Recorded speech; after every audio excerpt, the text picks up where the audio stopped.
If there's nothing better to do, we could go foraging for ingredients.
Ad Astra Abyssosk.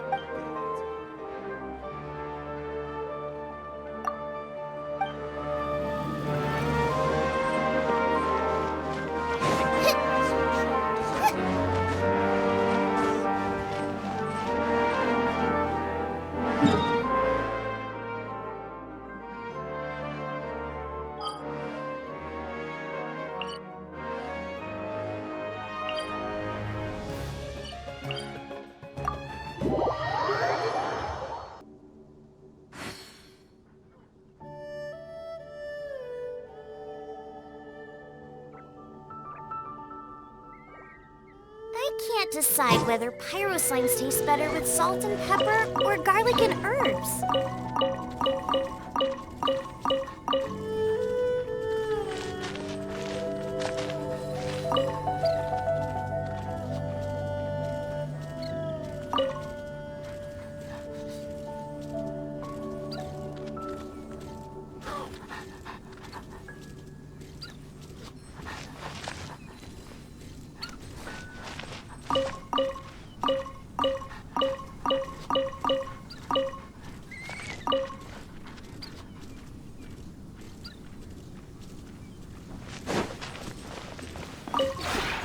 Maybe you're not used to the place at the moment, but once you've materialized enough room...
of us later.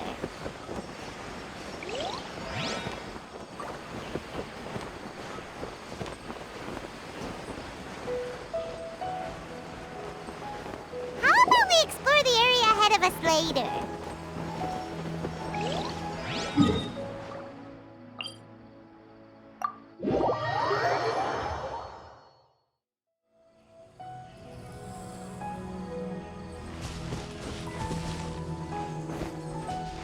Race you!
Maybe you're...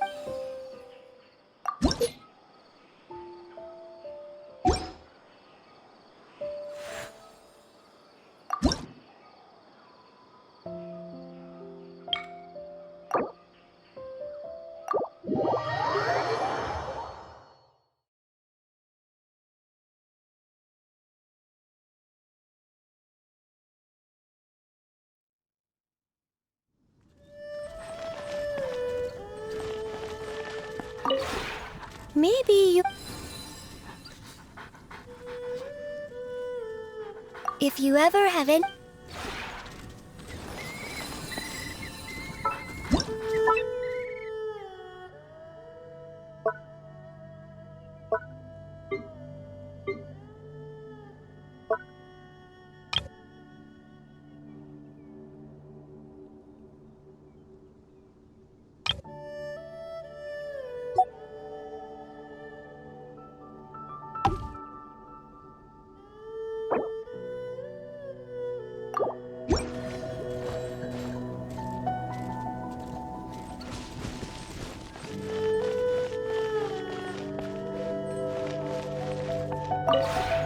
Maybe you're not used to the place at the moment, but once you've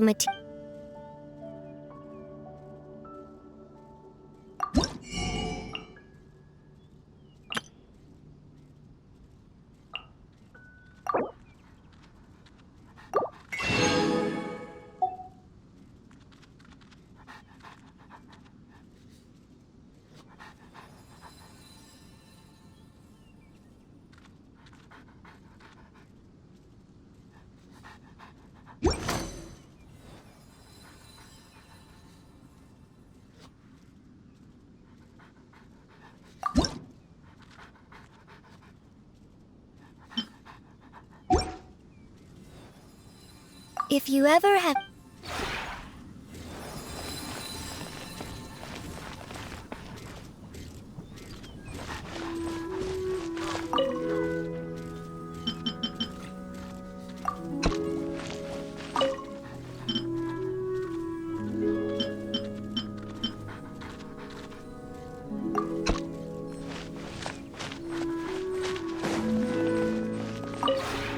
Maybe you're not used to the place at the moment, but once you've materialized enough rooms and furniture through subspace creation, it will feel just like home.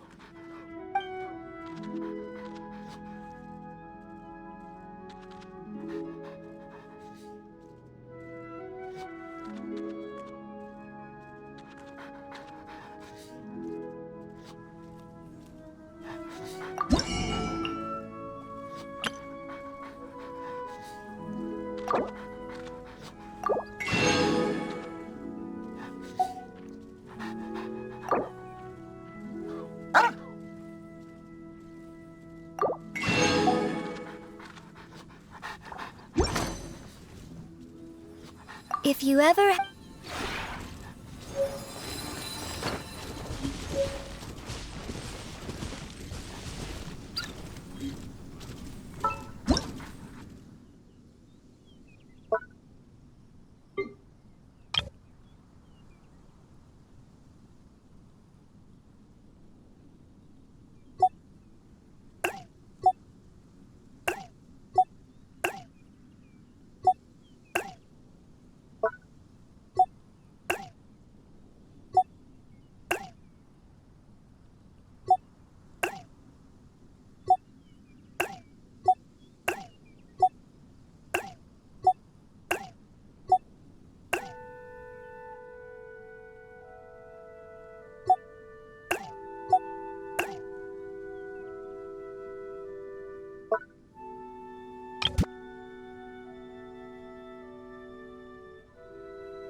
Maybe you're...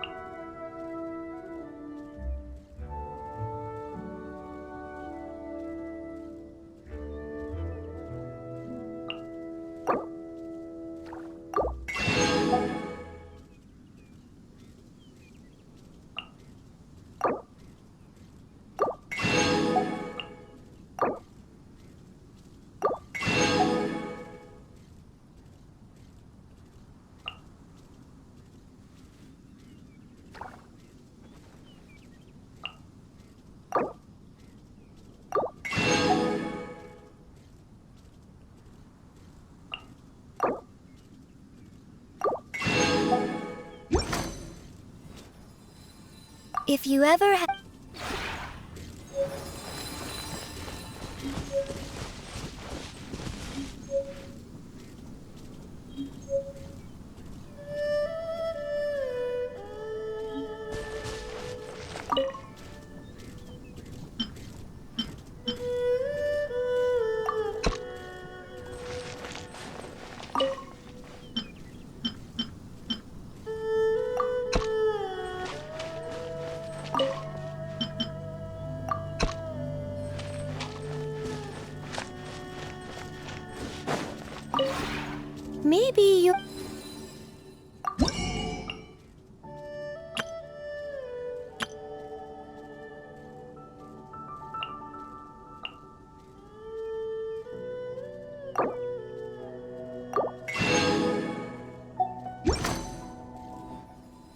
If you ever have...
The first time we came here.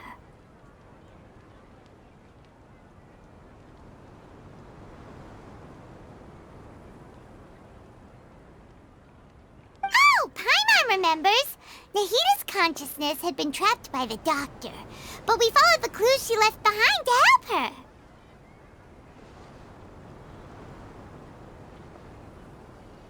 So much time has already passed since then. And it seems Sumeru's changing for the better now that Nahita's in charge, right? Paimon just hopes this peace will last a long time, and then Nahita won't have any more new problems to deal with. Yeah, guess you're right.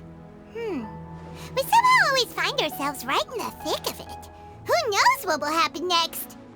Come to think of it, maybe it's all because of you. Maybe you're just a magnet for trouble.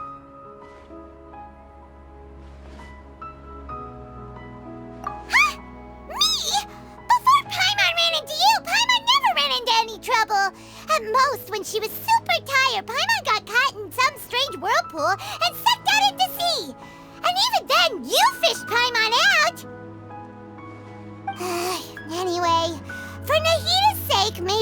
should think about heading to our next destination for now. Ah, look who it is. Running into you in a place like this? I can see you two still love wandering around. Oh, it's Dia! Since when are we just wandering around? We're usually taking care of some serious business. Even though it may have nothing to do with our journey. But never mind that. What brings you here? I just finished a commission in the desert for a usual client of mine. Nothing too interesting. Just escorting a shipment of goods. I'm on my way to report back. That's when I saw you two all the way over there, chatting away. What were you two talking about anyway? Huh? You serious? Can't say I saw that coming. But you are travelers after all. I guess you'd never stay for too long in one place. Bumping into you like this will become a rarity. I'm starting to feel sad just thinking about it. Hey, how about I gather a few mercs to escort you two? What do you say? Thanks, but no need. Oh, Paimon had no clue you'd miss us so much. But don't worry, we'll come back to see everyone when we get a chance. Sounds good. All you need to do to get to Fontaine is cross this stretch of desert and navigate some waterways. Knowing you two, I'm sure it won't be anything you can't handle. So, when are you leaving? Oh, wait a sec. Paimon just remembered there are still a few dishes in Sumeru that Paimon hasn't tried yet. Now, where's that list Paimon made?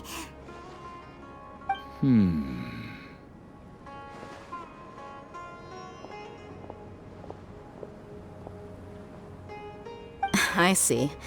Guess you won't be needing a going-away party or anything. It's sad enough to see you go like this. Though, now that I think about it, Sumeru wouldn't be what it is today without you. Seems true heroes always prefer leaving quietly. By the way, should we go say bye to Nahida? Oh, good point. Then there's no need to bother her in the real world. Then, I guess this is goodbye for now, Traveler in Paimon. Whether as a client or a friend, you're always welcome to come find me. Goodbye, Dia. Bye-bye, Sumeru.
crossing all that sand and water, we finally made it! Oh, this must be Fontaine's port! Wow! Everything looks so advanced in Fontaine! Paimon's heard that the industry here is extremely developed, and there are all kinds of unusual machines! Just seeing the sights as a tourist is nice, but maybe it would be better if we found something to do. What do you think? Good idea! Nahida gave us loads of useful information. Seeking out the Seven is probably still our best source for information at this point. Yeah! The more we can learn, the better. So, what do you think the Hydro Archon's like? Will we get along? Nahida said that she has a very unique personality, whatever that means. To learn about a nation's god, start with the nation's people. There seems to be some locals talking over there. Let's go see if we can join the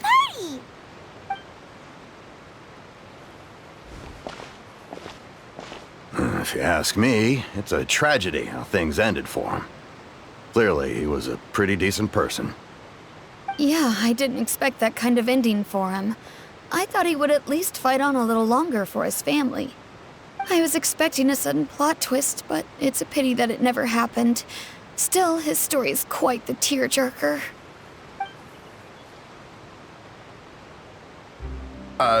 Excuse me. Can I help you too? I couldn't help but notice you standing here listening.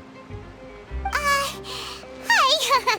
We're travelers new to Fontaine, and we had something we wanted to ask, but you seemed to be really busy talking about some kind of play, so we didn't want to interrupt. Play? Oh, no. We're talking about something that really happened. In fact, it's a case that was just heard a few days ago. Really? Like, a real trial? But the way you were talking about it and the words you used just now made it sound like some kind of story. Well, good tales are often based on true stories, aren't they? And what you see in reality may also be someone deliberately putting on an act while harboring ulterior motives. Whether something is true or not simply isn't that important. The main thing is whether the story being acted out on the stage is splendid enough. Oh, but it looks like you're not from around here. You probably don't know that the Fontaine Court of Justice is called the Opera Epiclese, or more commonly known as just the Opera House. But, shouldn't court cases be treated a little more seriously than that? Not to question Fontaine's way of doing things. It's just that putting someone on trial is usually a very serious thing. No worries. Other visitors to Fontaine have wondered the same thing. You could say that we just don't want to waste the moving stories behind those cases.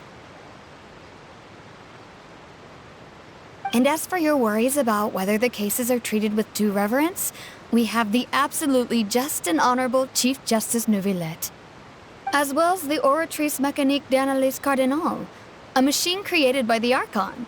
Between the machine and the Chief Justice, false charges and injustice are a thing of the past now.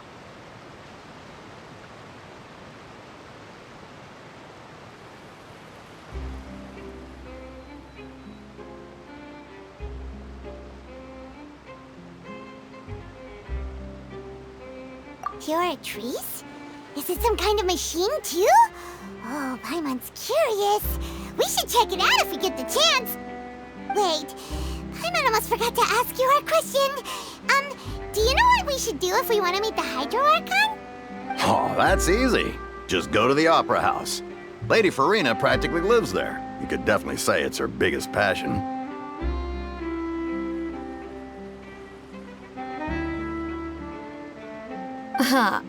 I think what they mean is that they wish to speak with the Archon personally.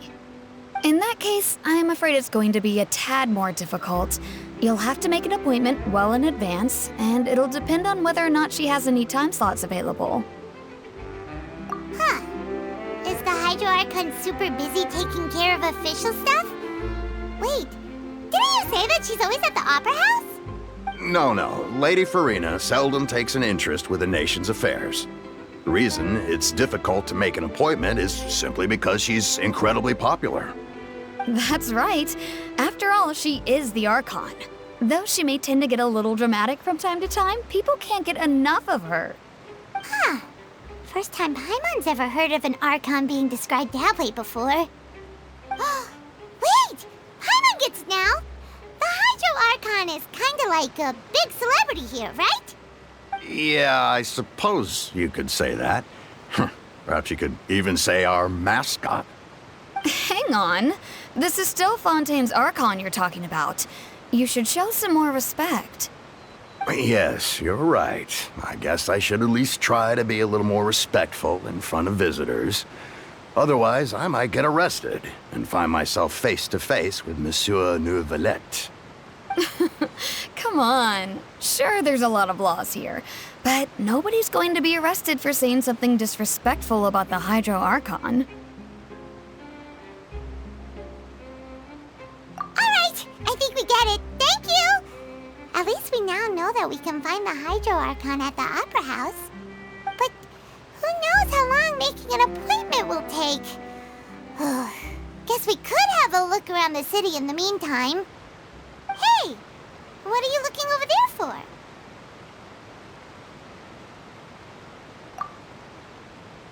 Huh.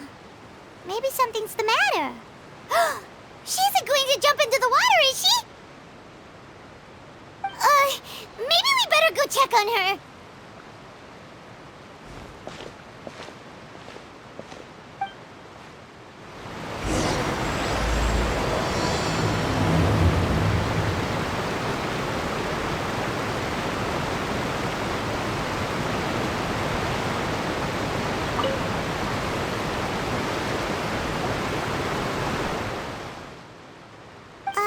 Hello there.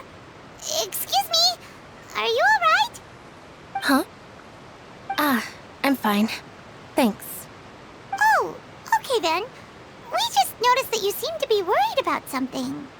About many things, actually. But there's nothing I can do but just keep my troubles to myself. I was just reminiscing about a place my brother and I would play when we were kids. It was just atop that hill over there. See? You're pointing at the sea. Wait, are you saying that you and your brother lived in the water? No, people call the waters around Fontaine a sea. It's actually just an inland lake that's filled with fresh water. And no, I can still see that hill clearly in my memories. Now, it's been completely submerged. He would skip and jump, tossing sand in the wind. The sun shone brightly, and the air was filled with the scent of the sea. But now, the water is gradually swallowing our memories. It won't be long before it swallows us. Sorry. Paimon doesn't really get what you mean. I don't believe we've had the pleasure of meeting. Are you Lynette's new friends? Oh, and you are? Thanks for looking after my sister. She often comes here to reminisce about our childhood, that's all. There's no need for any concern. Allow me to introduce myself. I'm Linny, and this is my sister Lynette. If I had to guess, I'd say you must be travelers from abroad. Nice to meet you. Paimon is Paimon, and this is the Traveler. We just arrived in Fontaine. We were just talking with your sister. Even though we didn't really get what she was saying. I see. It's unusual for Lynette to be so willing to talk with anyone. In fact, she seldom speaks at all. I'm usually the only one she ever talks to. Oh, really? Then you two are just like us. Paimon's always the one talking for some reason.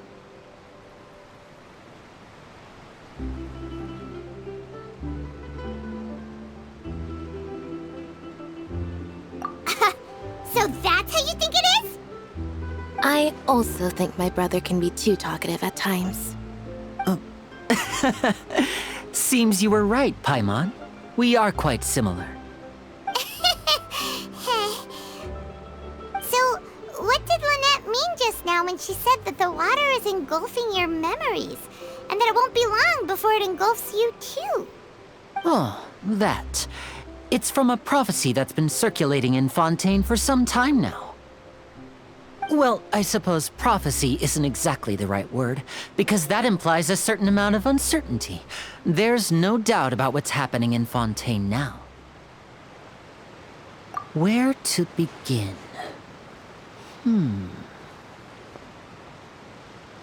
Let's put that question on hold for a moment.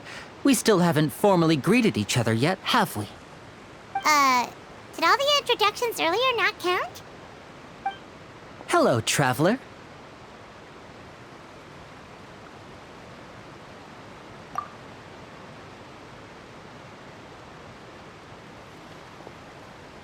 And hello, Paimon. Hey! Why didn't Paimon get a handshake? You're not poking fun at Paimon, are you? Please, don't take offense. Just consider it a sort of etiquette we have here in Fontaine when making new friends. You should remember it. It might prove useful. Oh, all right then. Well, Paimon's just happy to have a local friend now. By the way, we were just getting ready to go to the Opera House to meet the Hydro Archon. Would you be able to show us the way? So you're going to see Lady Farina?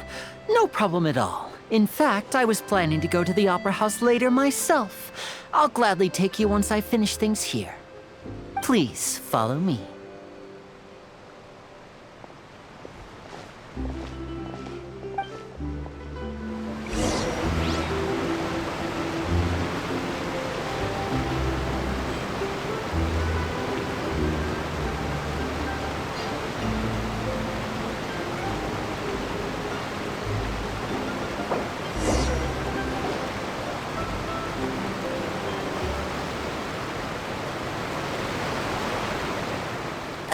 You said you were going to see Lady Farina? Well, it seems Lady Farina has come to see you.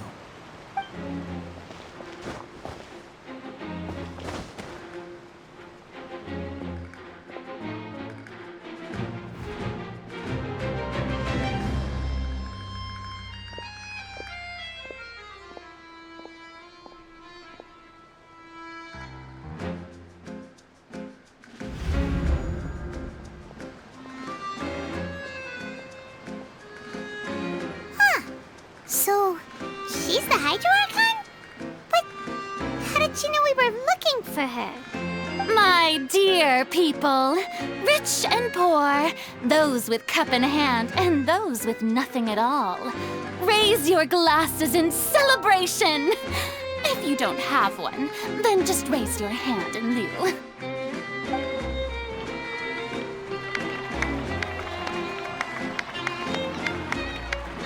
As you can all see, two unfamiliar travelers have arrived in our nation.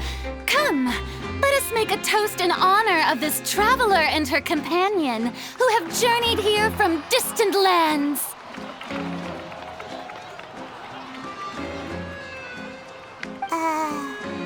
Is she talking about us?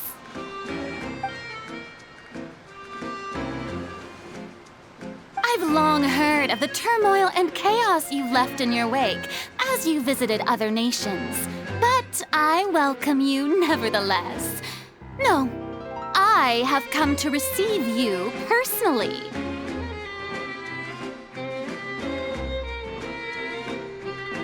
Fear is for insignificant cowards. I am a god, and I will never entertain the notion of such meaningless wariness. You can be rest assured, I see clearly your sincerity. Of course, seeking an audience with me is the most sensible thing to do. It will allow you to truly behold my power and witness my authority. Intelligent people always gather under the correct banner. I, Focalor, hereby welcome you to the nation of Hydro and acknowledge the value and significance of your trip. Now, you may rejoice in this. Yeah, Paimon still can't believe it. Feels like we've only been here for a few minutes. But the Hydro Archon's entrance was, how should Paimon describe it? A little over the top? Miss Hydro Archon? How did you know we were coming? I see. As Outlanders, you inevitably lack even some of the most basic understanding. Don't forget that even the gods can be divided into the mediocre and the excellent. I suppose it's only natural for you to be awestruck by my abilities. You had best stop and consider. Do you really have the noble qualities and etiquette necessary to communicate with a god? All it takes is a flick of my finger for me to know everything about you. Whoa. Talk about sounding high and mighty.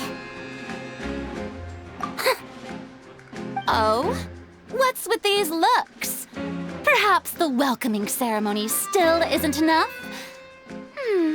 What else should I say then? Is she waiting for us to start talking? Wow, I didn't expect to see Lady Farina here. What a surprise! Wait, does this mean they're the legendary blonde traveler? How did I not notice before? Hey, what's all the commotion? Oh, is that Lady Farina? Is there some kind of drama going on? Of course. That's the blonde traveler, the one all those stories are about. Lady Farina came here to personally see her. Oh, I bet this is going to be the duel of the century. Ooh, I've got to see this. I knew Lady Farina would never disappoint. Yes, but don't get too excited now. My dear believers and spectators alike tend to get quite rowdy, and despite the noise, I've come to tolerate all their ruckus. You may consider this my reward to all of you. I have determined that there will be an epic duel between myself and this traveler from another land, just as you were hoping to see. Now she wants to fight? Aren't we getting a little ahead of ourselves?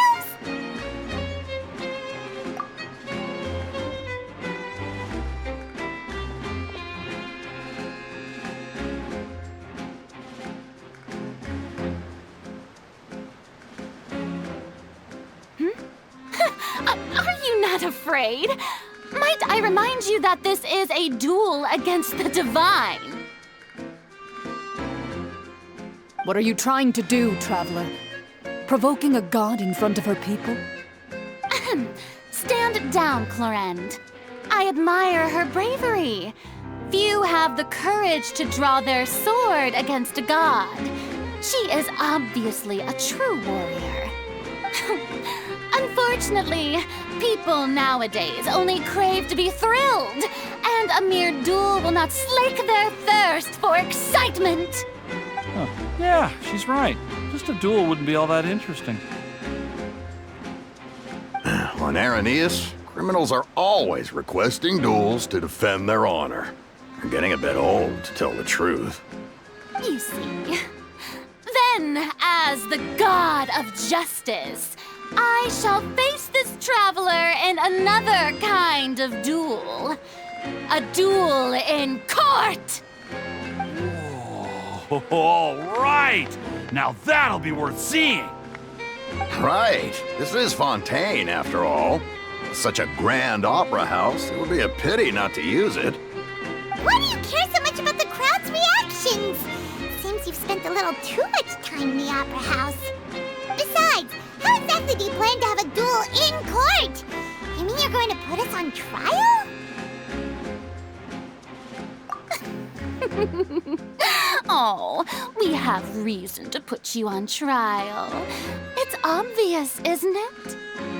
According to Fontaine law, no one is permitted to release any flying objects within Fontaine city limits during the first 3 days of each month. You are clearly guilty of violating this law, no? Oh, so that's what they've done wrong. That's our Lady Farina. No one knows the laws of Fontaine like she does. You call that obvious? What kind of law is that? Wait, flying object? You mean Paimon? Precisely! Now, if you two have no objections, then in the name of the Hydro Archon, I order your arrest. My apologies, Lady Farina. I don't mean to spoil the fun. But if you would allow me to interject, I don't think that Paimon here meets the definition of a flying object. You tell her, Linny! Finally someone who's not crazy. How could anyone call Paimon a flying object? Ah, great magician Linny, my beloved citizen. I'll permit you to object. But how exactly do you plan to prove your claim? As a magician who just rained on your parade, I naturally should shoulder the responsibility of saving the show. So, with such an audience gathered here, allow me to perform a trick for everyone.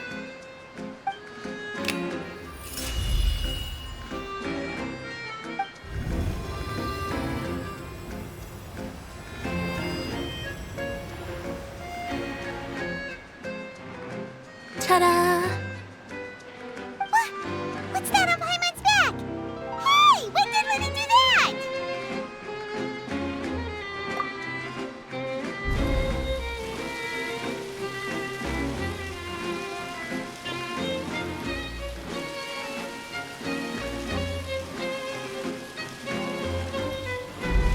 There. As you can all clearly see, Paimon should be classified as, well, something like a balloon. This rope has been in the Traveler's hand all along. It was just that no one could see it before. Huh? You call that magic? You've got to be joking. I thought it was pretty good. Nice one. Huh. I'm not sure what to think. It seems Lady Farina's charges no longer hold water.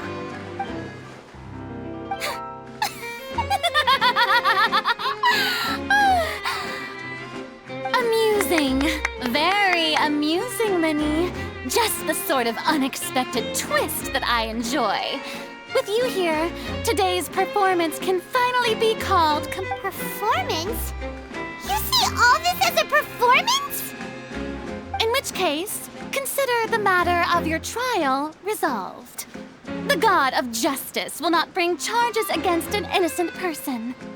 But when there are valid grounds, I will not only judge travelers from abroad, but even the gods of other lands.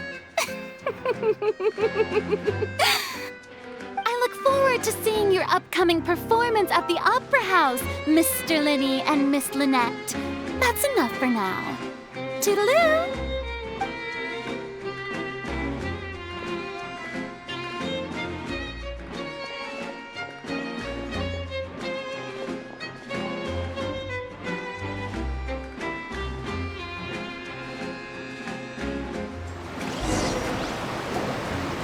And just like that, she's gone.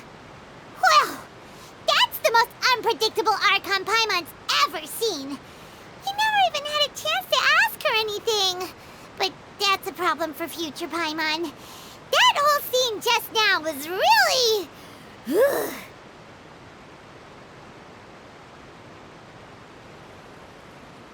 Don't mention it. I just happened to remember that there was such a law, so I did a little preparation, just in case. I didn't think it would actually come in handy. So, now do you see what kind of god Lady Farina is? She can be a bit confusing at times, but she is still amenable to reason.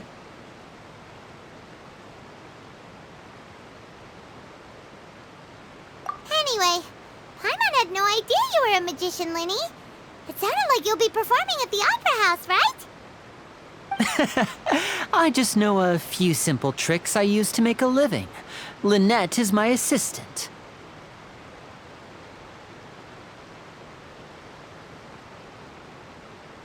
It will actually be my first time performing on the most prestigious stage in Fontaine, the Opera House. criminal trials are held in Fontaine?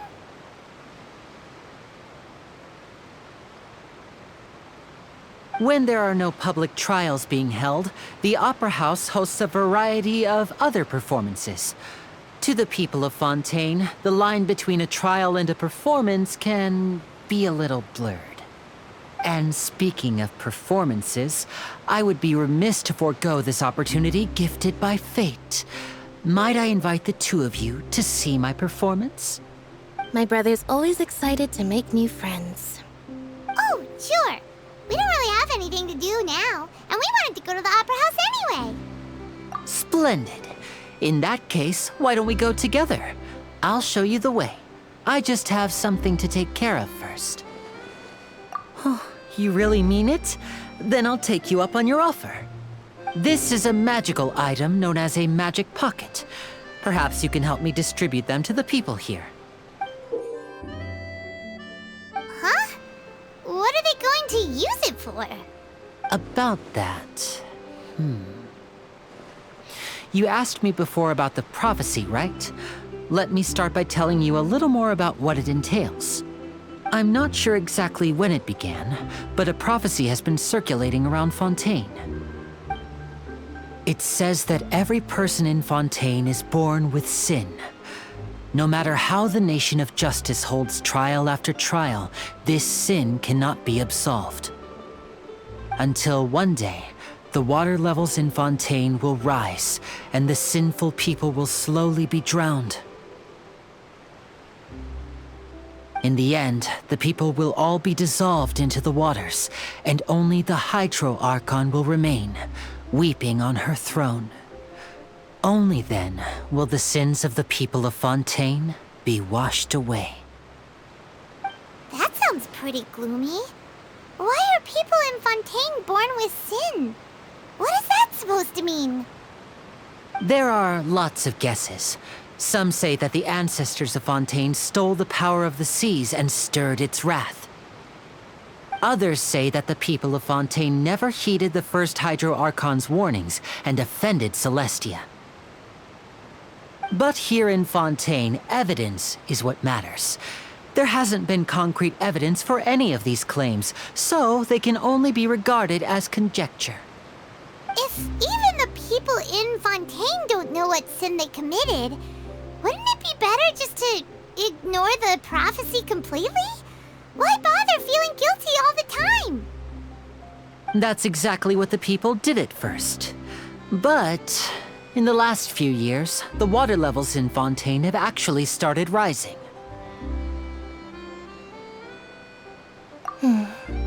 Many places have already been completely submerged, and now lie beneath the sea.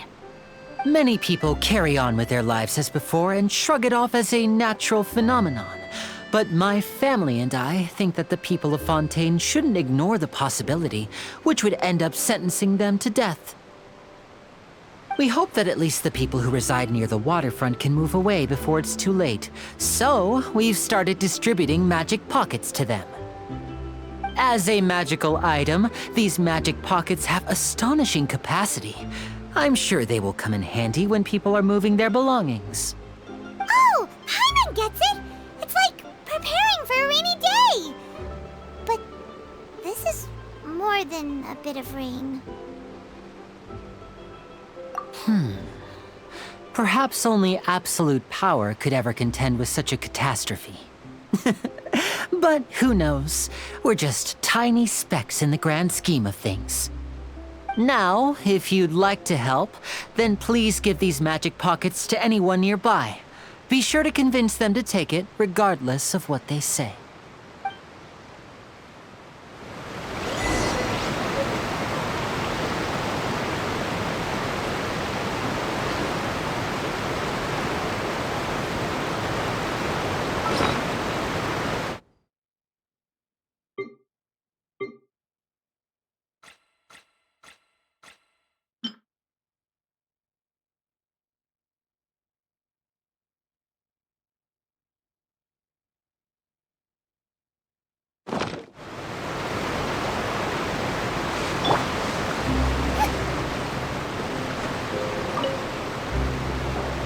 What's this?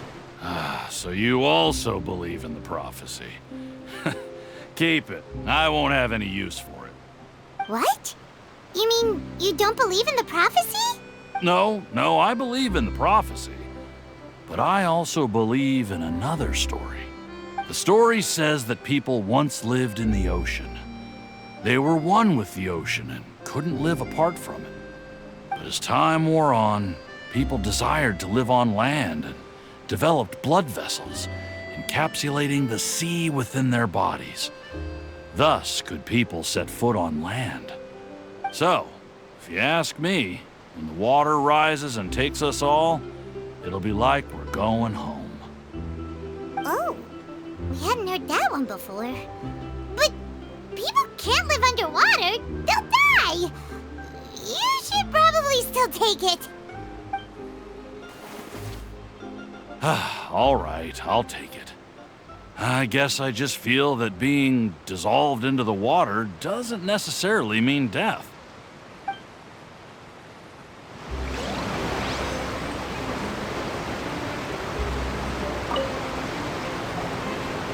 So you're the blonde traveler that everyone's been talking about. My apologies for not recognizing you earlier. Oh, a magic pocket? Seems you really thought of everything. I guess it's better to prepare for the worst and hope for the best. Thanks. Please, also thank the magician on my behalf when you get the chance.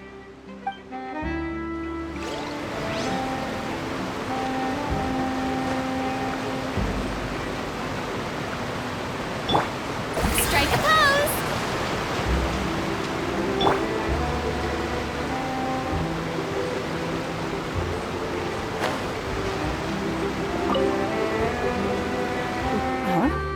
I don't want that thing. Way I see it, if the prophecy's true, it's still gonna be a long time before the water can cover everything. Life is all about living in the moment. What use is there in worrying about the future all the time? We'll cross that bridge when we get to it. You should still take it. You never know when it'll come in handy. Oh, all right, fine. Thanks. It's just that if I start moving, that means I've already given up on the life I have now. I'd really rather not.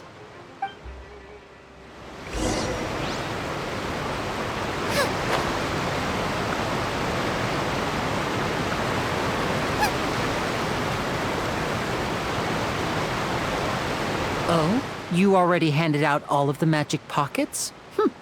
That was fast. So, what did people have to say? I bet you heard some, interesting opinions. Yes, but that will change once disaster strikes. I know they'll change their minds, so it's only right to help them prepare. Is there anything else you need to do before we leave? Yes, one last thing. I have the magic pockets made by a workshop in the court of Fontaine. Since we're out and about, I was thinking about bringing him some more materials. So, you want to collect materials? Just tell us what the materials look like and we'll help. Many hands make light work. Oh, that would be much appreciated. We'll need some Romaritime flowers. I remember seeing them near the waterfront on the east side of the harbor.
to collect romaritime flowers.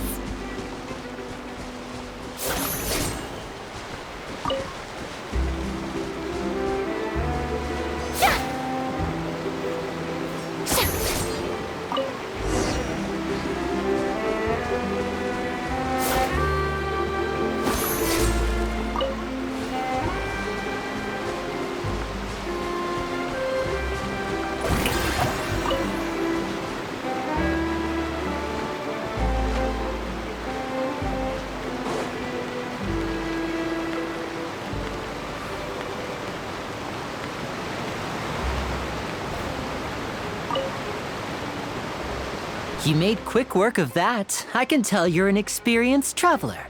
I've also finished collecting a few here. Maybe next time you'll feel like helping too, Lynette. No way.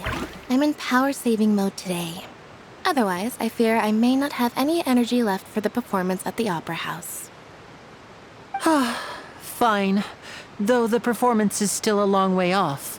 Now that we're finished here, we should get ready to head back to the court of Fontaine. So, we're going to the court of Fontaine before we head to the Opera House? Good. Paimon wants a tour of Fontaine's largest city and try...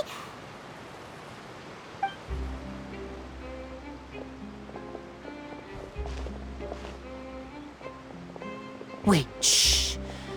Have you noticed that person over there? The young girl. Huh? What's wrong with her? Paimon didn't notice anything. She's obviously a thief. Magicians and thieves practice similar methods. We divert attention, and a distracted audience is one that won't discover what you're really doing. Watch her movements carefully.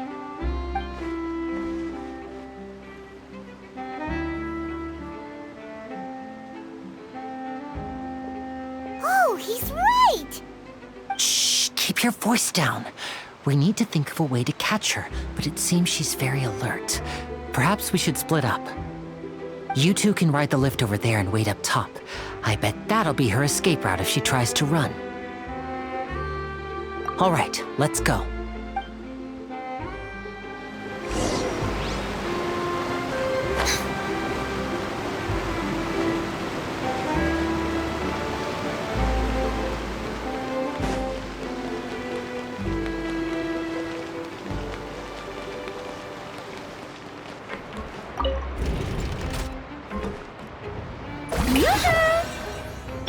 Goba, get them!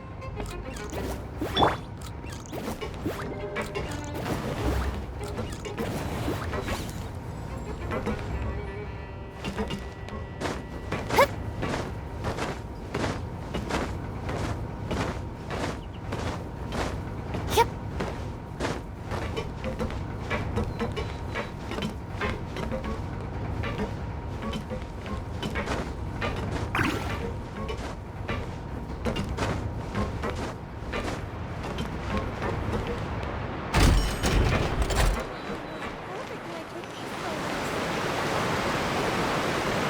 This is the spot where Linny wanted us to wait. Oh, look! Isn't that her?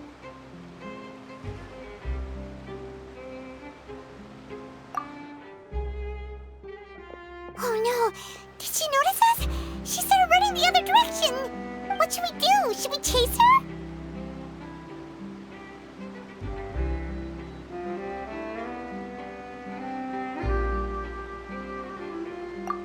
You're right. She might also be trying to lure us away.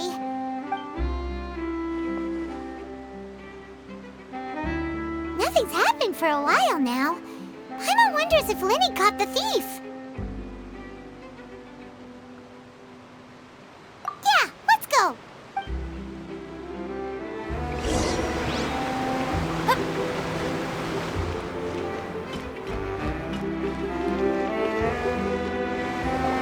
Are you sure that's all she took? You should check to make sure you're not missing anything else. No, that was all. Oh, I can't thank you enough. I didn't notice a thing earlier. Anyway, I should be going now. Thanks again. Oh, were you returning what the thief had stolen? That's right. Pity I wasn't able to catch her. She distracted me by dropping the thing she stole on the ground. By the time I looked back, she was already gone.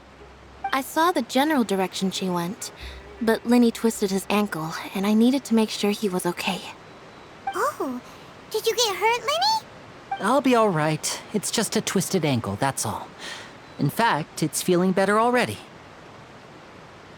If you want to play at being a hero, at least try not to get hurt doing it. Imagine what would happen if you managed to derail our performance as a result. You're right. Sorry, Lynette. I have to admit that the thief was even more skilled than I had anticipated. But at least we were able to get the stolen items back, so it wasn't a complete failure. What a slippery little thief. Guess things turned out all right in the end, though. Lenny's initiative paid off! All right, let's put this little detour behind us. We should go to the court of Fontaine now.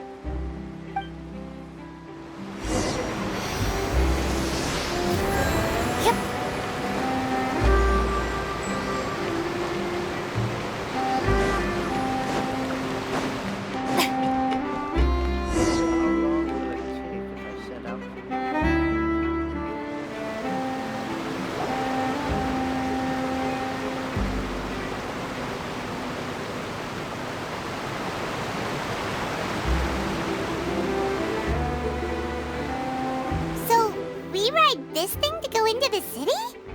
What an ingenious way to get around! People in Fontaine really know how to use water! This is an aqua bus. It allows people to travel between several key locations around Fontaine. It's pretty convenient, but the ride can become a little dull after a while. The scenery is always the same. That's why it's better to travel with friends. So you mean it's still boring even when I'm riding with you? No, that's not what I meant. It's just that, well, you don't really talk that much. Besides, it doesn't really feel like a real trip when it's just the two of us. It's the same as being at home. Whatever. Guess that's what it's like to be an older brother. It's about time for us to leave. Let's get on board.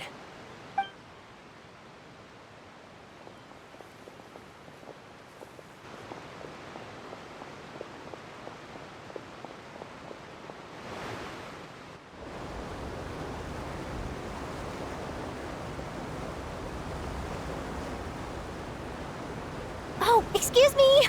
Aren't you the great magician Lenny? And his assistant Lynette? Hello. I don't believe we've...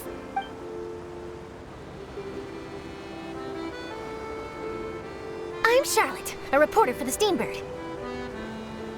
Nice to meet you. From the Steambird, huh? We've often relied on your paper to promote our performances. It's an honor to meet you. Wait, could that be the legendary traveler who's been making headline after headline in their journey across Tibet? Amazing! You recognized everybody almost immediately! I wouldn't be much of a reporter if I didn't know who's who, would I? Wow, today must be my day! Who knew I would end up on the same boat as so many VIPs? Could my vision finally be showing me some favor? So, Charlotte, what do you usually report on? Well, when there isn't any breaking news, I mainly cover the trials at the Opera House. You can still manage to keep readers' attention as long as you tell things from a clever enough angle, even if it's the same old topics. For example, reporting on how a scammer once deceived vulnerable girls into relationships, or how a financial criminal was once so poor that they ate a single piece of bread for 5 days. That's fine and all, but what I'm really after is exclusive, sensational news pieces that could shake the country. These smaller stories are a waste of my talents. Oh, I just remembered. I've been following a case lately. Well, a series of cases, actually. You mean the serial disappearances of young women case? That's right! These stories are the talk of the town right now, and it's probably the most mysterious case we've ever seen. If I'm the first with a draft ready to publish when the case is finally cracked, and it's the headline story in the Steambird, oh, when that happens, I bet all the other reporters will shed tears of envy. I've already gathered all kinds of materials. I just can't wait for the truth to be revealed. So, what is the serial disappearances of young women case? You mean the culprit hasn't been found? That's right. The first missing girl case happened almost 20 years ago. And ever since, after a period of time, another girl disappears. What the cases have in common is that the girls are all of a similar age, and that they've all vanished without a trace. But the scariest part is that to this day, none of the girls have ever been found. Many suspects have been arrested over the years in connection with this case, but shortly after each arrest, another disappearance would always happen.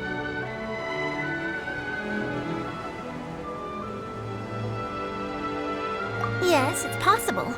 But either way, I believe that every case has some precise truth behind it, waiting to be exposed. Yes, I agree. And at the very least, the family of those missing girls deserves some sort of explanation.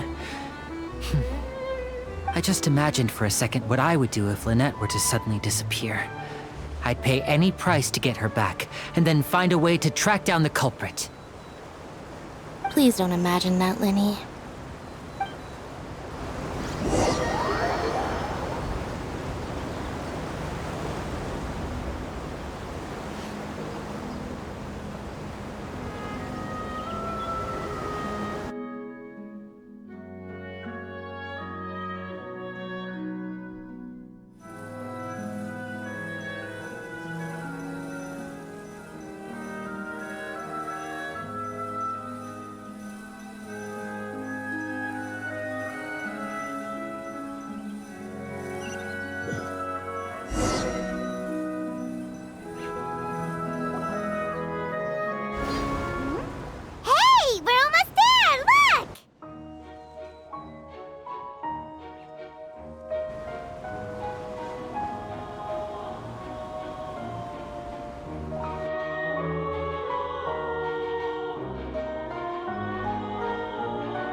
Well, I really enjoyed chatting with you. Life should be full of pleasant little surprises like this. Yeah, us as well. The ride went by too quickly. I have an interview to get to. I should get going before I'm late. Okay, Paimon hopes we can chat again soon, Charlotte. See ya! Bye now. Oh, be sure to stop by and see me at the Steambird when you have time. What a tough job. Always running around and interviewing everyone. Well, where should we go now? If you don't mind, how about we stop by my home first? Besides, I still have all the materials we collected. Sure, we wouldn't mind at all. This city is so huge, Paimon wouldn't know where to start anyway.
This is our current abode.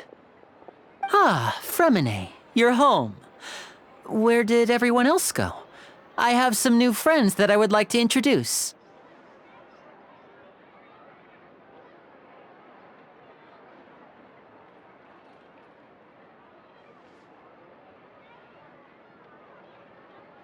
Oh, they all just went out a moment ago. I see. Everyone is getting busier now that Father will be returning soon. I suppose that can't be helped. Allow me to introduce you to my little brother, Fremine. He is a phenomenal diver.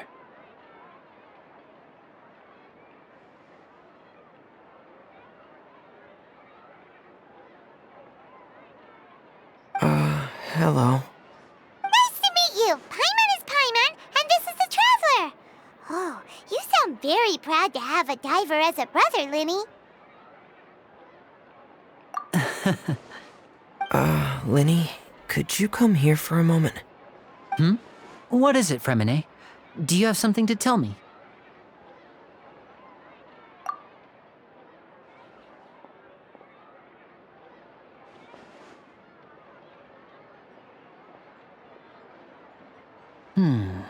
Okay, I see.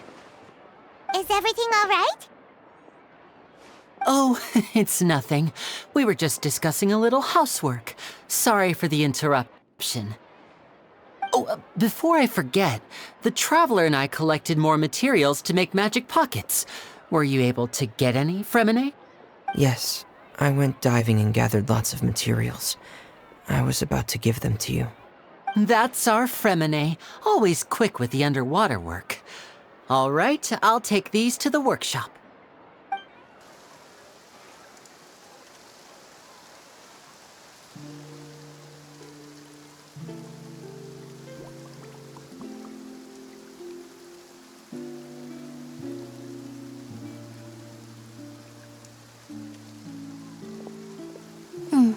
Looks like rain.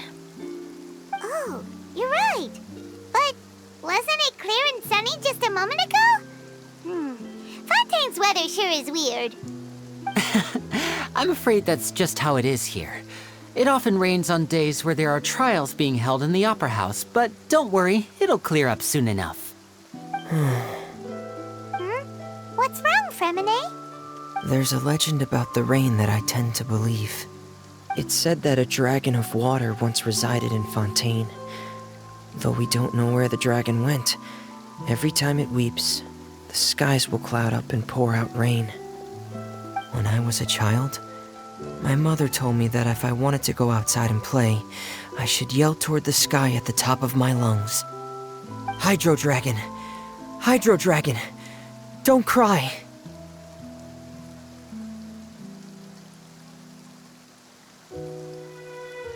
If it's an elemental dragon, then having the power to make it rain wouldn't be very unusual. Let Paimon try something. Hydro Dragon, don't cry!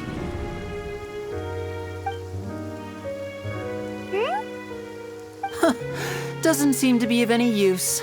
It is just a legend after all. You know, you might be a more popular magician if you understood the concept of romanticism. Or could at least play along. Sorry, it might be because we've never met the Hydro Dragon. Perhaps it can't be comforted by the words of strangers.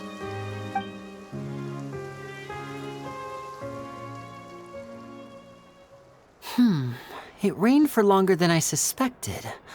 Oh, it's already getting late. Was there something you needed to do, Linny? Yeah, some preparations for the show at the Opera House. I need to find a way to catch the last aqua bus of the day. On the day of the performance, just ride the aqua bus to the island of Araneus. I'll have Lynette meet you at the fountain in front of the Opera House. Oh, are you leaving now? What is it, Fremine? I'm in a hurry. Oh, I get it. You feel nervous delivering the materials for the magic pockets, is that it? Perhaps we could trouble the Traveler to help us take these materials to the Beaumont workshop and deliver them to the owner there? I'm afraid that Fremine can be quite introverted, and the boss there tends to be pretty talkative. Fremine has always been a little afraid of her. No trouble at all! Don't worry, we're on the case! Sorry for the inconvenience. I'm quite useless when it comes to such tasks. I'll think of a way to make it up to you. Oh, no need! This'll be a walk in the park for us!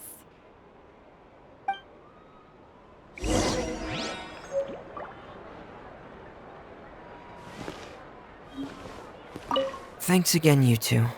I really can't deal with that lady.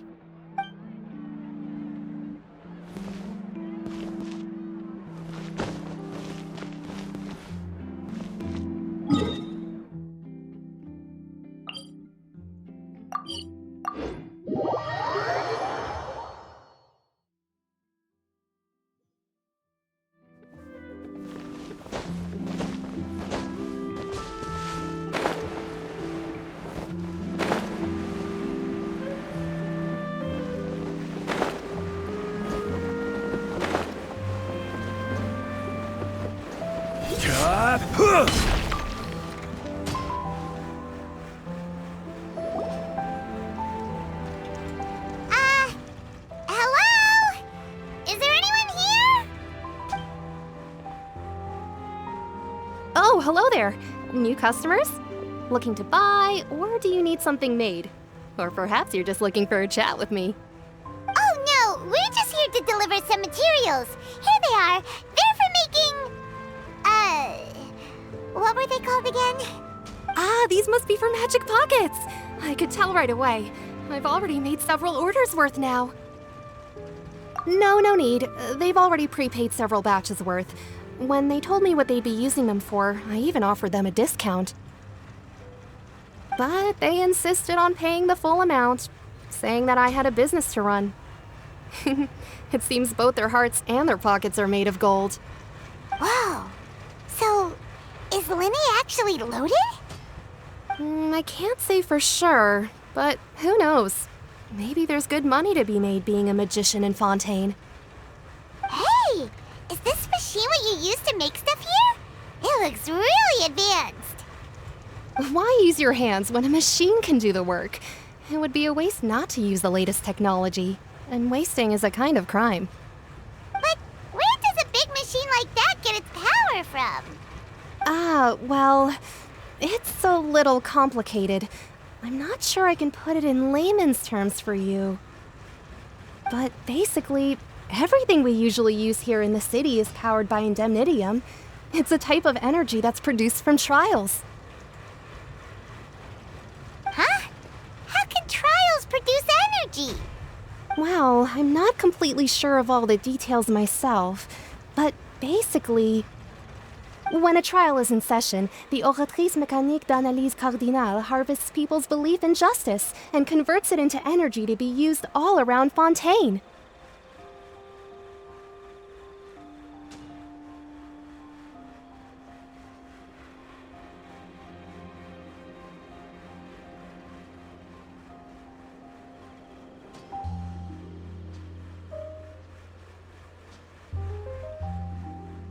So that's what its other function is? Paimon heard that the Oratrice was created by the Archon to make judgments. But Paimon still doesn't get it. How could something unreliable like people's beliefs be turned into a stable power source for these machines?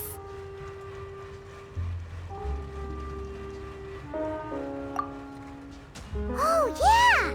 So that means the Hydro Archon relies on the machine to take the energy created by belief and turn it into power for all of Fontaine, right? Even though I've never heard anyone really put it that way before, it sounds like it makes sense.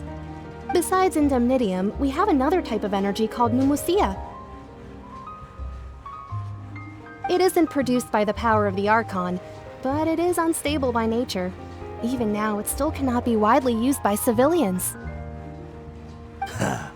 I thought I'd find you hard at work, but here you are chatting the day away. Since you're already talking, I'm sure you wouldn't mind a few words with me. You again? Didn't I already promise you that I'd have the more I owe to Confrérie of Cabriere by next month? Why are you hounding me now? Yeah, but how do we know that you won't go running off by the end of this month? I want 50% today. Wait, no, 70%. Huh? You... Seems business isn't so great for the workshop. We've already finished our job and delivered the materials. Maybe now's a good time to leave? Hey, hold on. Before you go around trying to collect payments, why don't you settle your own debts first?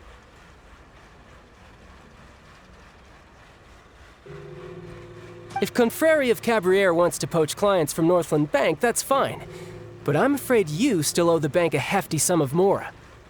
So why don't we work things out between us first, before you get back to your little conversation here? You're from Northland Bank. But we said we'll pay everything we owe next month. Why are you hounding me now? Traveler, Paimon! I didn't think I'd run into you here in Fontaine. What are the chances? We're surprised to see you too! What are you doing here in Fontaine? You didn't want to stay in Snezhnaya?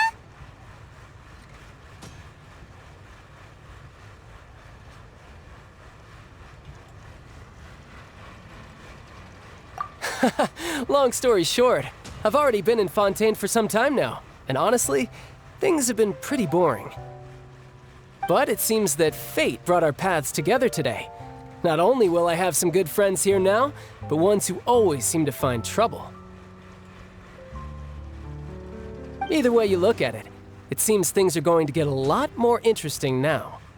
Pretty sure we'd want to avoid anything that you'd find interesting. Besides, our trip here has gone pretty well so far, right, Traveler?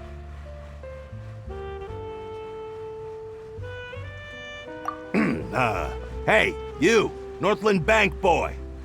Aren't you forgetting something? Don't interrupt. It's not often I run into the Traveler like this. Why don't you wait for me over there for a while?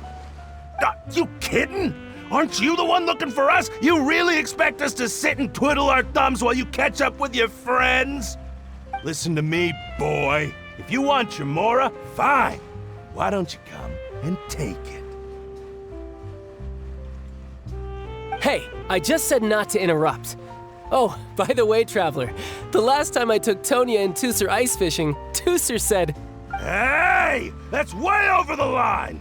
All right, boys, let's see who has to pay up now!" Can you at least let me finish one sentence? Fine. Though the bank told me not to get rough with our clients, you're the ones who started it.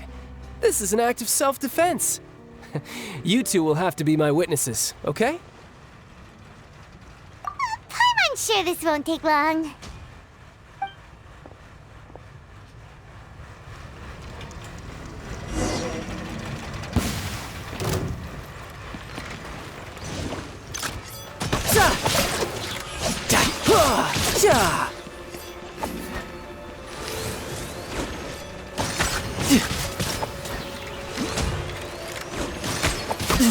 You can run, but you can't hide. Yeah. Yeah. Yeah. Yeah.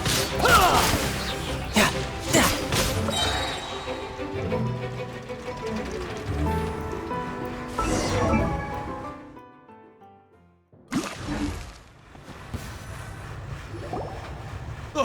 What's your deal, Brad? How are you so strong if you're just a staffer from Snezhnaya's Northland Bank? Wait, don't tell me you're... Oh, now you notice. It's a little late, don't you think? Just make sure you understand that you don't mess with Northland Bank. Got it?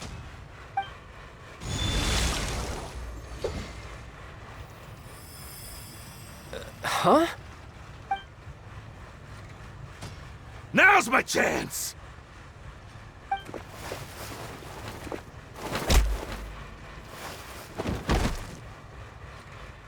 Huh. That was weird.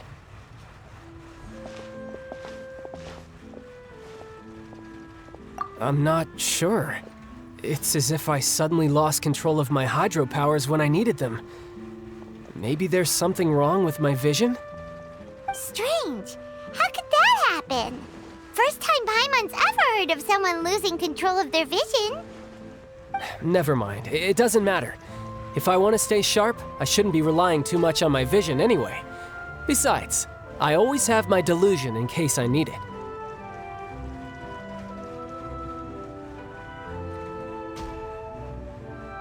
So what are you doing in Fontaine, child? And don't say it's work for Northland Bank. Well, I guess it's because I've been in a bad mood lately. Huh? What kind of reason is that? Wait, since when do you feel down about anything? I don't know. Maybe I still have a lot to learn about myself. But recently, there seems to be some sort of restless power stirring inside of me. And I don't know why, but every now and then I feel like I'm in a terrible mood.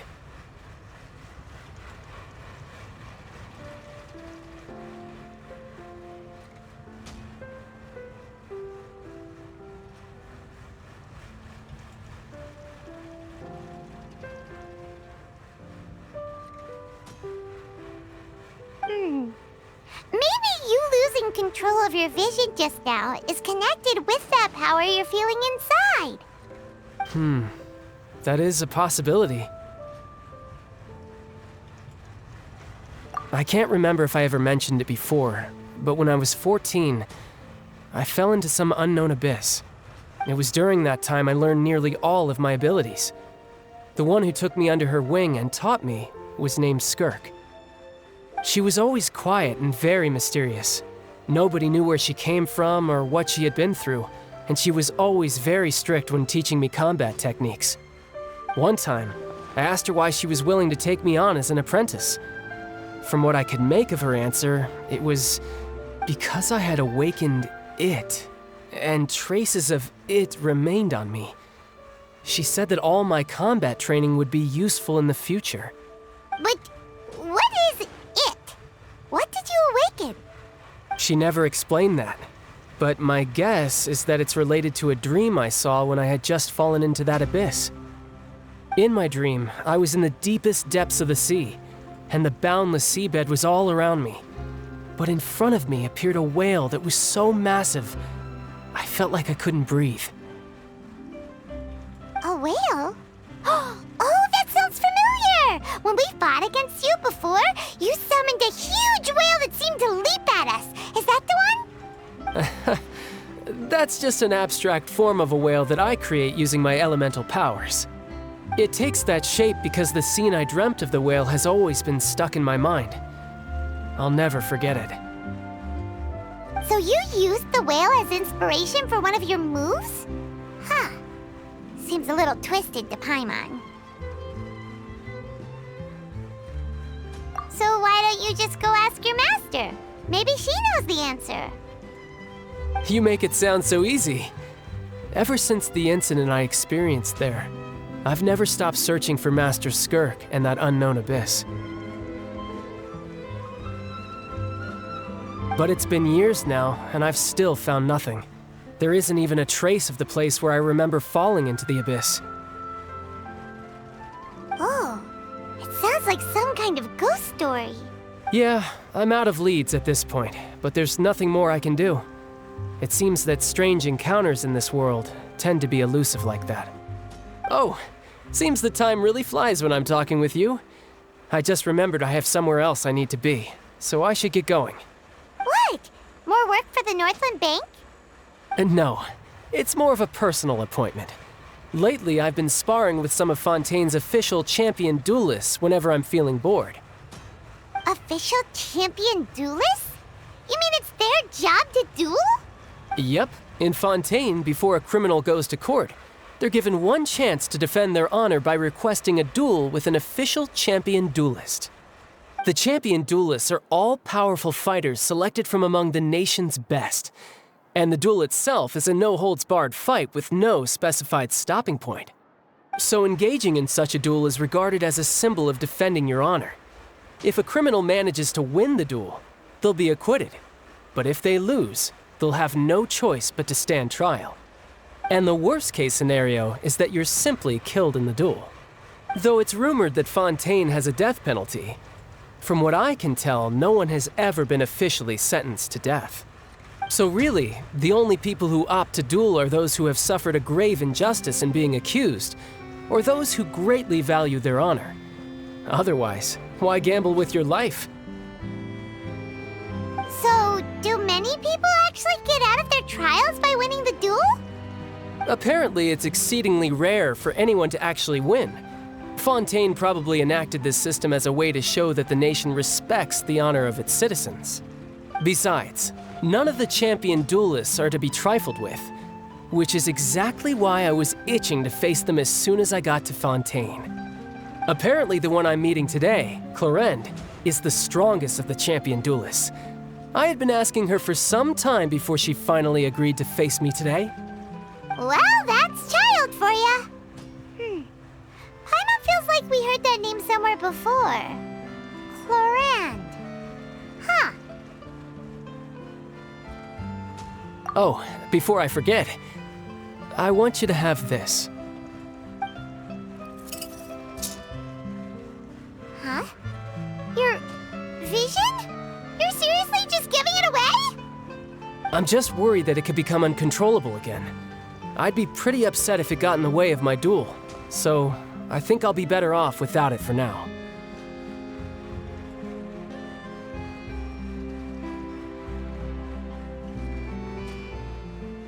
Besides, I just need you to hold on to it for a short while. I'll come retrieve it when I have some time later.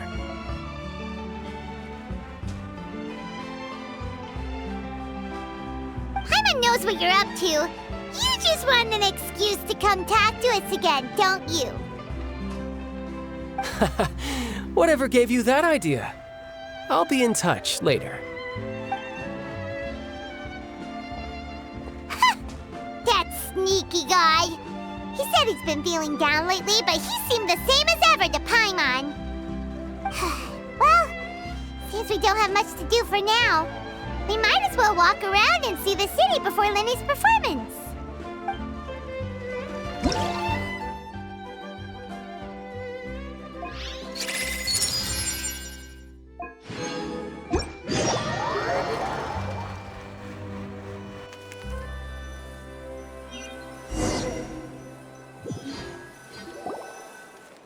Wow! Who could have seen that coming? The reporter who was barely around for most of the story was the murderer all along!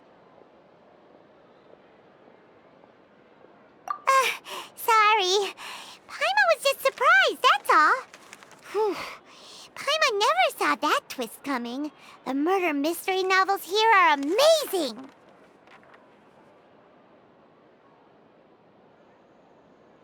The whodunits here in Fontaine are a lot different than the light novels you see from Yai Publishing House. Both have their merits, but Paimon thinks this style of novels are more, well, novel. It's so exciting to reach the moment when the mystery is uncovered, especially in the one Paimon was just reading. You should buy a copy and read it too. Oh, sorry about that. Paimon will be more careful next time. Hey. Shouldn't we be heading to the Opera House to see Linny's performance soon? It's almost time for the show to start, so we should get going. Linny said that the Opera House is on Aeneas, so let's go ride the Aquabus!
Whoa!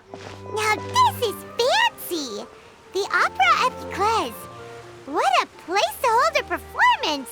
No wonder Linny and Lynette were looking forward to it. Huh. Looks like there's a lot of people standing around the fountain up ahead. Oh, Archon, please bless us with a bright and healthy child. We pray.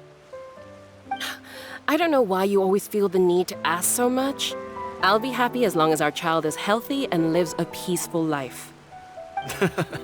I guess if they're our kid, then there's no doubt they'll turn out smart.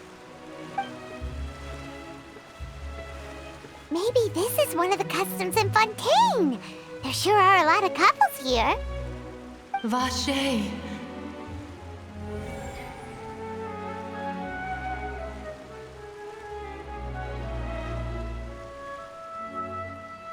What's wrong? Vache. Vache.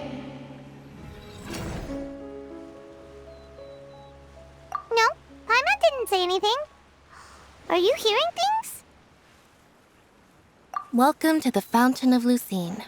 All the water flowing through Fontaine converges here. It's customary for newlyweds to come here and wish for children. Lynette! You scared Paimon! When did you get here? Lenny asked me to wait here for you, remember? Right.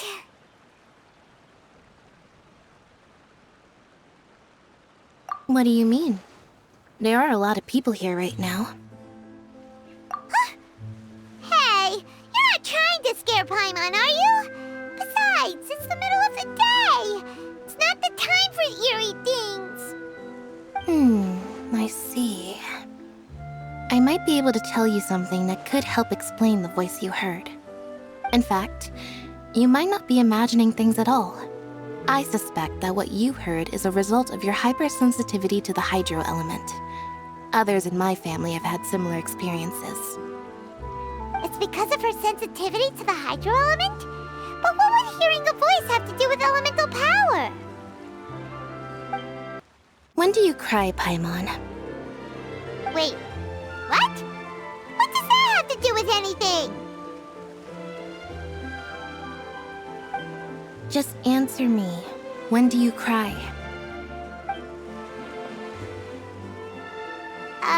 When Paimon's really sad? Oh, and when Paimon's super happy. Oh, and also when Paimon's really, really scared. Then you should understand that tears contain your most intense emotions. Like I just mentioned, the Fountain of Lucine is where all the flowing water in Fontaine converges. Even the tears that fall to the ground will eventually gather here. So maybe what you heard was the intense emotion coming from someone's tears. So, what did the voice say? If you were hearing their emotions, then Paimon wonders what happened to them. Rather than worrying about them, we should worry about my brother first. Don't let that calm look of his fool you. He tends to get pretty nervous just before a performance. So chatting with Linny might help him relax a little before he goes on stage. Oh, right. That makes sense. Let's go in and see Linny.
Traveler and Paimon. Good to see you. I knew you two would come. Are you kidding? We wouldn't miss it for the world. We've been looking forward to it. I can tell, judging by how early you've arrived. But you're actually right on time. The audience still hasn't started entering the venue yet, which means now is the perfect chance for us to take you to the best seats in the house. Wait just a moment, I'll fetch the tickets.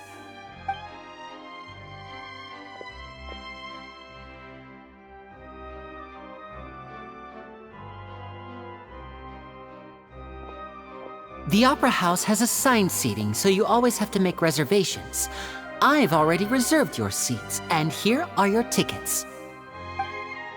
Ooh, front row seats! Thanks, Lenny!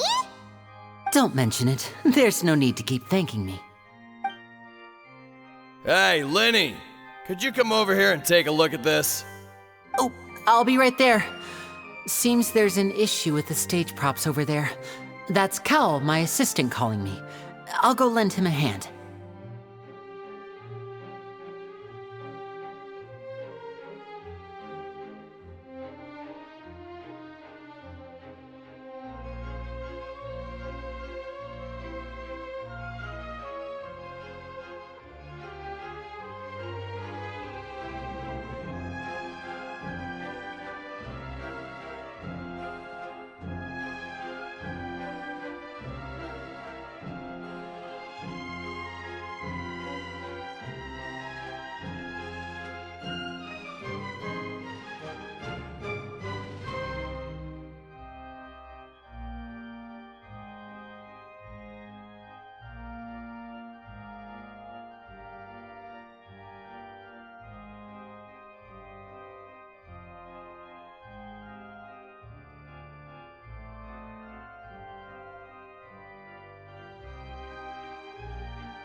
Yeah, we'll just go to our seats. You go ahead, Lenny.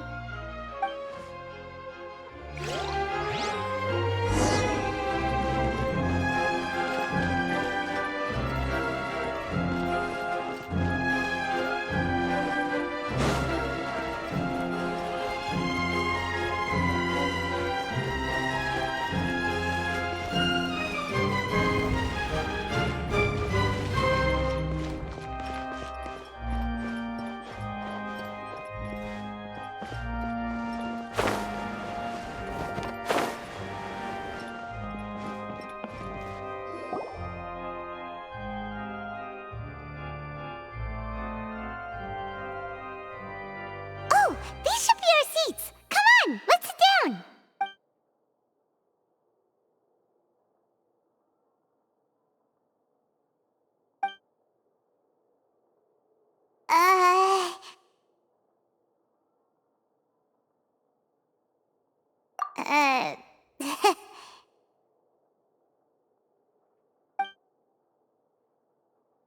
Hey, Traveler.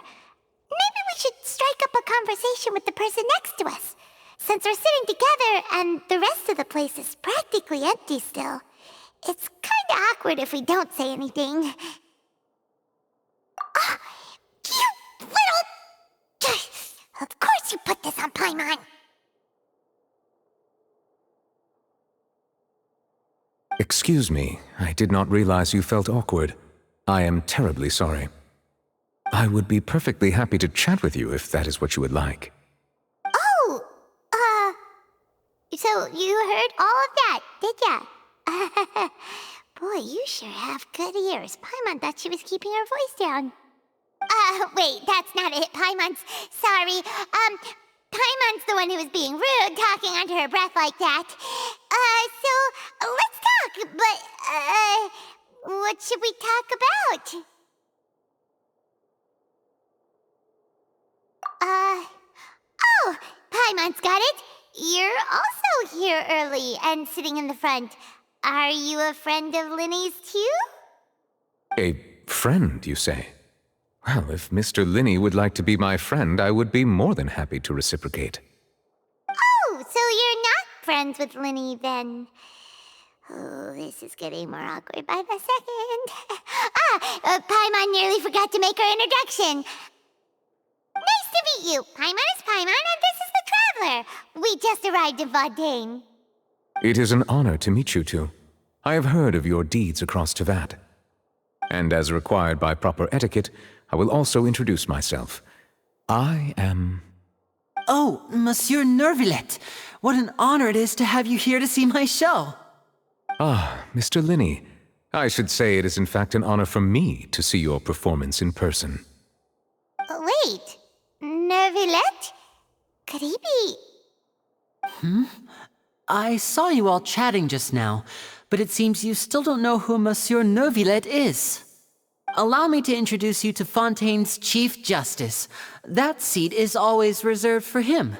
It wouldn't be too much to say that he's the symbol of justice and honesty here in Fontaine. Whoa! Sorry for being so rude just now. Paimon had no idea you were such an important person. No offense taken. Being Chief Justice is merely what I do for work. Nearly every person has their usual reserved seat, so I'm not so special, really. And by the way, I should probably let you know, even though I would prefer not to, there's someone sitting up there in the VIP seats that has been striking a pose for quite a while now. I believe she is trying to give you a most elegant and impressive first impression. So I think you should take notice of her sooner rather than later, otherwise she may become flustered.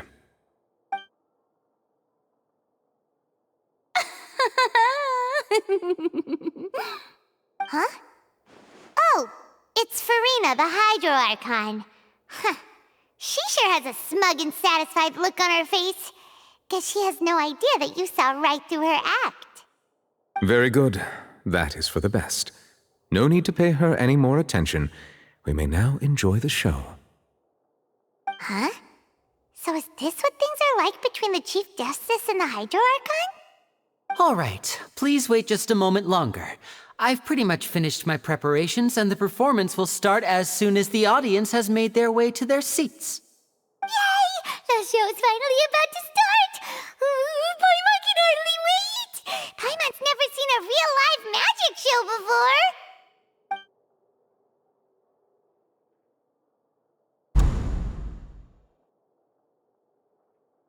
Oh! They're dimming the lights! The show must be starting!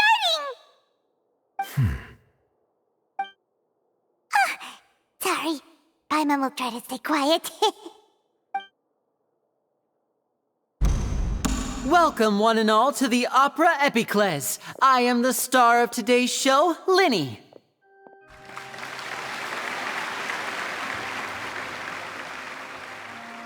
And over here is my sister, Lynette, who will be working as my wonderful assistant. Please, let's give her a warm welcome. Hello, everyone.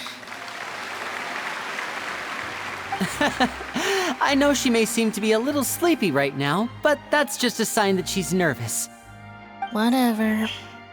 Now, some of you may be thinking, two vision holders who can freely manipulate elemental powers performing magic is not true magic at all. So, I would like to take a moment to assure you that elemental powers will have nothing to do with what you will witness on the stage today.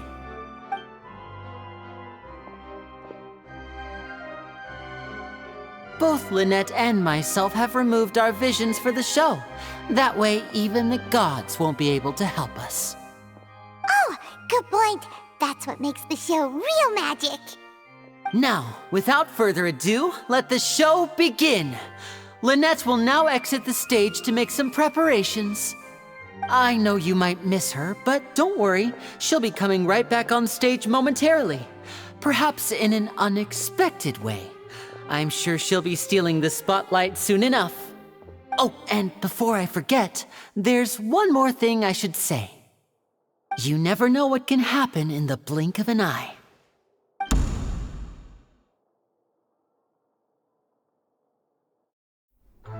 A magician's greatest skill is making things disappear or appear. The possibilities are endless.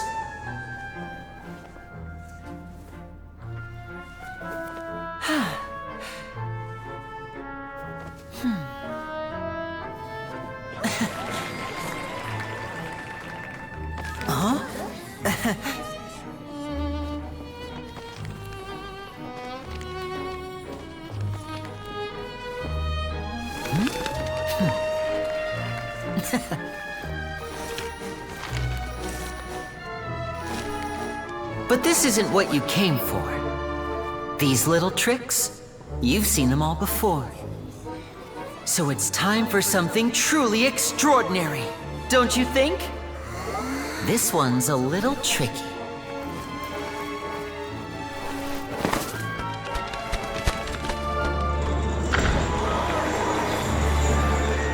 Using this water tank, I shall make my sister vanish completely, right before your very eyes.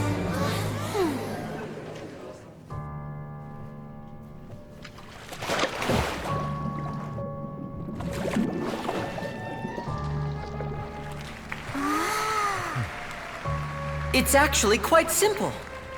She'll just turn into air bubbles and float right out of the top.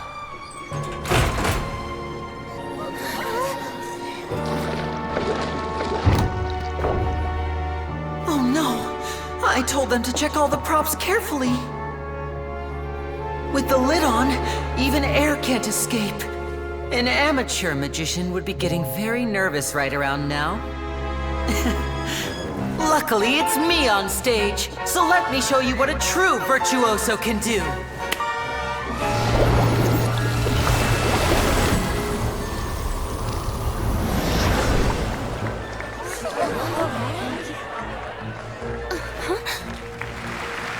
Lynette, are you still there? Don't go too far. We don't want to use up all our magic. Hi, I'm back. Uh-huh.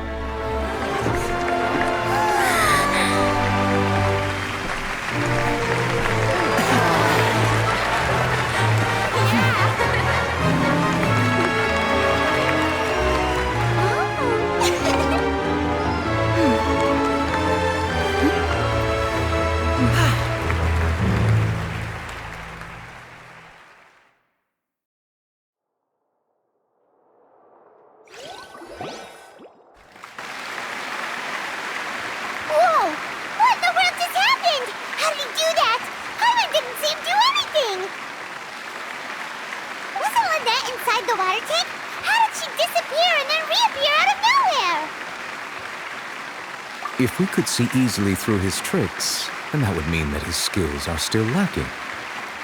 To appreciate magic, you should focus on the show happening on stage, rather than getting caught up in trying to see that which has been intentionally hidden. Guess you're right. Paimon couldn't believe her eyes when Lynette reappeared. Amazing! Thank you everyone. I'm glad you enjoyed that performance. But our magical journey has only just begun. I've prepared even more astonishing surprises for everyone here. The magic of transformation and disappearance can go far beyond what you've just seen. I'm sure many of you are thinking that escaping the water tank was impressive enough, but Lynette is still my assistant after all. In which case, I have ample time to make all necessary preparations. So, for my next trick, I will require the participation of one lucky audience member. Please, if my assistants could bring out the magical boxes now. There are 2 boxes and only 2 boxes. One is here and one is there in the aisle among the audience. I'm sure many of our clever audience members have already guessed our next magic trick. A swap! Our lucky audience member and I will each enter a magic box. After 1 minute, we will each emerge from the opposite box. Now please, everyone pay very close attention to the box you see here. Don't give me any chance to make a move. Wow! How's he gonna do this? Hey, do you think this is all magic tricks, or does Lenny have actual superpowers? The lucky audience member will be generated by this random number selector. It selects numbers entirely at random.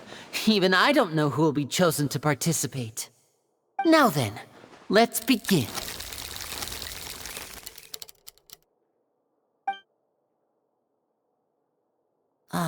Let me see. Oh, row 7, seat 3. Congratulations! You now have the chance to experience magic firsthand for an entire minute. Please, come forward. My assistant will take you beside the magic box. I'm sorry, it might be a little cramped inside, but no need to feel nervous. We've carefully arranged everything for you to be as comfortable as possible.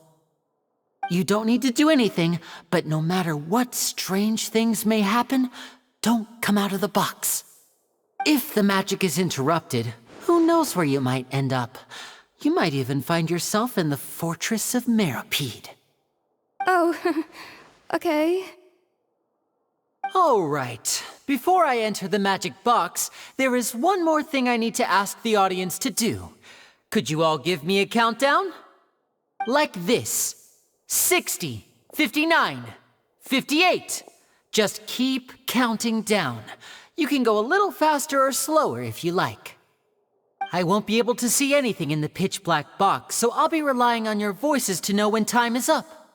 Oh, and no tricks now. If you quickly count from 60 in just 30 seconds, then I'll be in a tough spot. Ooh! Paimon kinda wants to count faster after hearing him say that!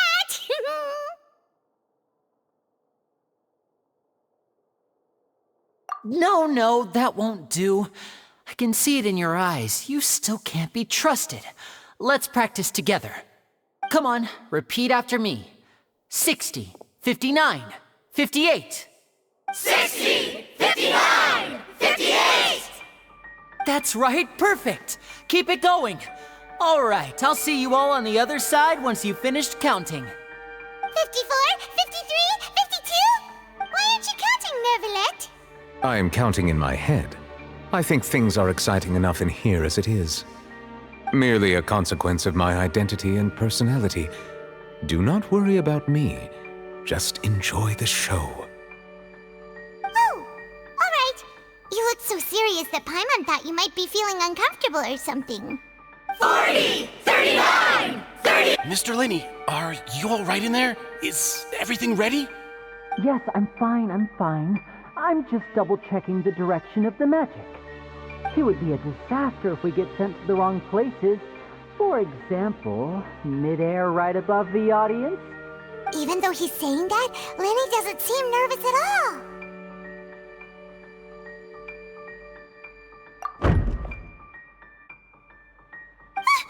What was that noise? Did you hear it too? Not sure. Anyway, it doesn't seem like anyone's worried about it. 25! 24! 23! What's wrong, Mr. Linney? I can still hear you moving in there. I seem to have accidentally knocked over a decoration. I'm trying to fix it, but it's pitch black in here. I can't tell left from right. Never mind the decorations. There's no time for that. The show is what's important. No, that's unacceptable. I want my show to be perfect. Don't worry, we still have 20 seconds. Hear them counting? 19! 18! 17! It seems things aren't quite going as planned. I apologize, everyone. It feels like you're all starting to count faster, but that's all right. I know it can be tiring to do such a long countdown. 10 seconds and change is still plenty of time. 10! Almost there now. Whew. Swapping two people is harder work than you might think. Even a master magician like me can't guarantee I'll get it right the first time. Hey, wait! Is this the back one? I can't tell. They both look the same inside. Huh? No, that's not it. I'll try again.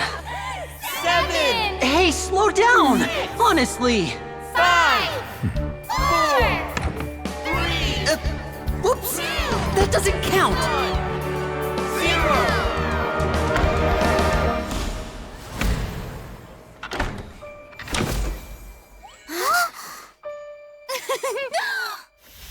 Ta-da!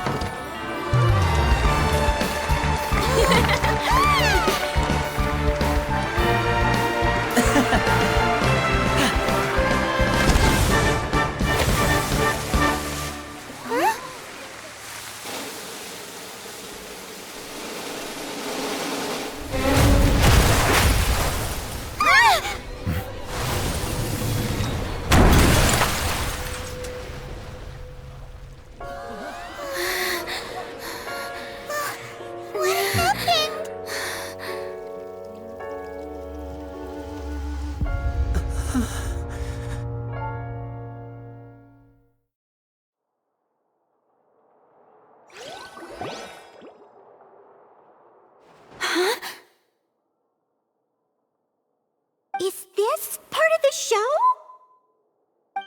Mr. Lenny, you're going to use magic to fix the stage now, right? What happened? Oh no.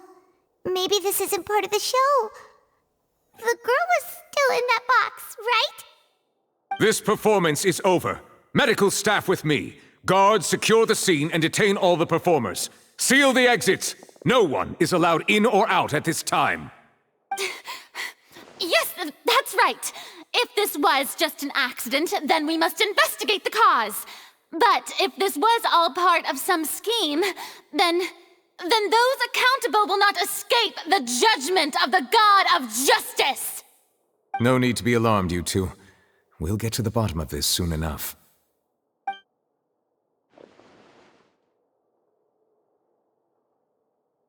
Unfortunately, the person who is in the magic box has been pronounced dead. His name was Cowell, one of the assistants in Linny's magic troupe.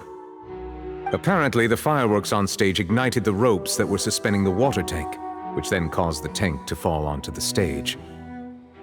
As of now, we are still not sure why we found Cowell in the box, rather than the guest from the audience.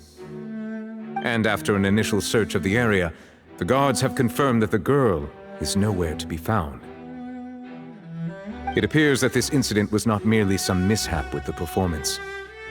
And there are many indications that it is connected with the case of the serial disappearances of young women. The serial disappearances case? That's the case that Charlotte mentioned before!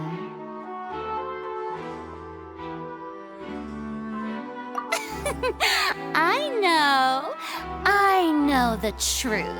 I can see through the whole thing.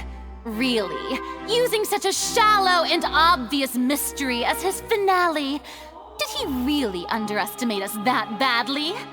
I say that our powerful magician, Mr. Lenny, is now the prime suspect for the serial disappearances case. Huh? Why me? This whole thing was an accident. No, this all occurred during your magic show, did it not? The missing girl disappeared after being chosen, did she not? The deceased is one of your assistants, is he not? Now that I think about it, that whole speech about magicians making things disappear was nothing more than a provocation, a bald-faced challenge. That can't be right! How can Lenny do this? He was in the box on the stage the entire time! We can even hear his voice! Besides, before the show, he told us that he would like to catch the criminal behind the disappearances! He couldn't possibly mean catching himself! Save discussion for a later time, please. Lady Farina, may I assume that your comments just now constitute an accusation against Mr. Lenny and his associates, and that you are pressing charges? I just think that he Well, I think it might be a little early to talk about formally pressing charges. But what Lady Farina said just now makes perfect sense. Looks like she's gonna personally deliver justice. A kidnapping and murder carried out under the cover of a magic show. Lady Farina said it all. I mean, of course, my dear people. But what excites me even more than the obvious truth before our eyes is the opponent I'll be facing. That's right. I mean you, Traveler. You'll support Linny, won't you? After all, he was the one who helped you the first time we met. Then there's no problem at all. You know, the Traveler and I already had a duel the first time we met. But with Linny's help, our little duel ended in a draw. But draws really are the most boring possible outcome. So, no more draws. Between the two of us, there must be a clear winner and loser. And what better place to hold such a riveting showdown and decide the true victor than here, on the grandest of stages, the Opera Epiclese. Huh. It wasn't a draw. She obviously lost last time. I understand. Charges have now been pressed, and as such, a trial is in order. Well, Traveler, seems Lady Farina has set you in her sights. But putting her dramatic rhetoric aside for a moment, I would like to ask you, are you willing to act as Mr. Linny's attorney and defend him in this case? Very well. The trial will be held a day from now in the Opera House. Both sides may investigate the scene to build their cases and search for the truth. Linny and his troupe are all potential suspects and shall remain within the Opera House. The audience may begin to leave in an orderly fashion once they have been cleared by the guards. A day isn't that long. Let's see what kind of case this big-shot Outlander can build in such a short amount of time. I'm really quite looking forward to hearing it.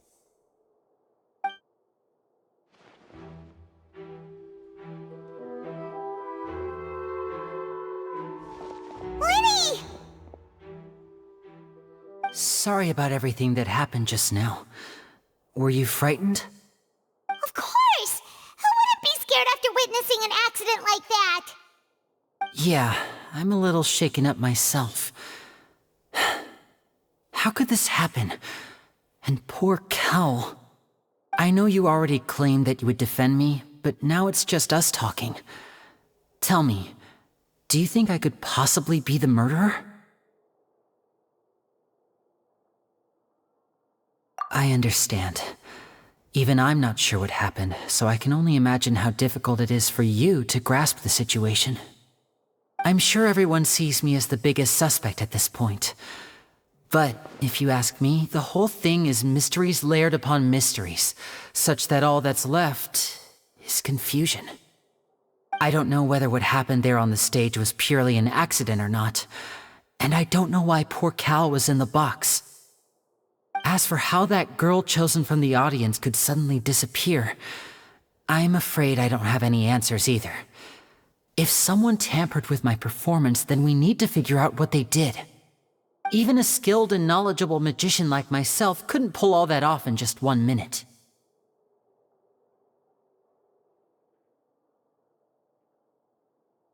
Which is precisely why we need to investigate! As this book says, the impossible could not have happened. Whatever happened must have been that which is possible.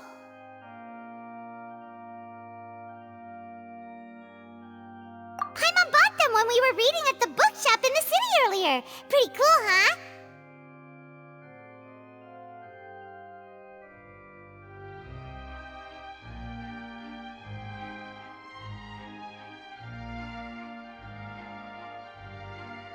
Don't worry, Paimon used her own savings to buy them. It wasn't from our travel funds. I think they look cute on you, Paimon. You have good taste, Lynette. That's the right attitude. Feeling depressed isn't going to help me now. I need to get back to my normal self. But with the guards watching our every move, it's going to be especially difficult for Lynette and I to prove our own innocence. Good thing you agreed to be our attorneys. Thanks for that. We'll be counting on you. Yes, thank you so much. Yeah, just leave it to us. Oh, since we're going to start investigating, Paimon has a question first. Where did Lynette go during the performance? Well, I'm afraid that would involve some of our essential trade secrets as magicians. The secrets behind our magic are past saving, Linny. I suppose you're right. The truth behind our tricks is going to be important evidence that will be weighted during the trial. 'Tis truly a pity. As a magician, our magic show is a work of art. We've poured countless hours and spared no effort in perfecting it. But if revealing our secrets will help you uncover the truth behind what happened, then it will be well worth it. We should go somewhere else if we're going to discuss our magic tricks. We'll go speak with the guards, and in the meantime, you can go investigate the stage and the seating areas. Alright, let's go have a look while the investigation teams are still here. Detective Paimon is on the case!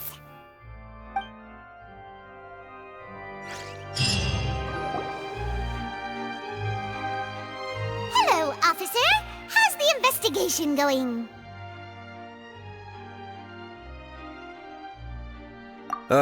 I see.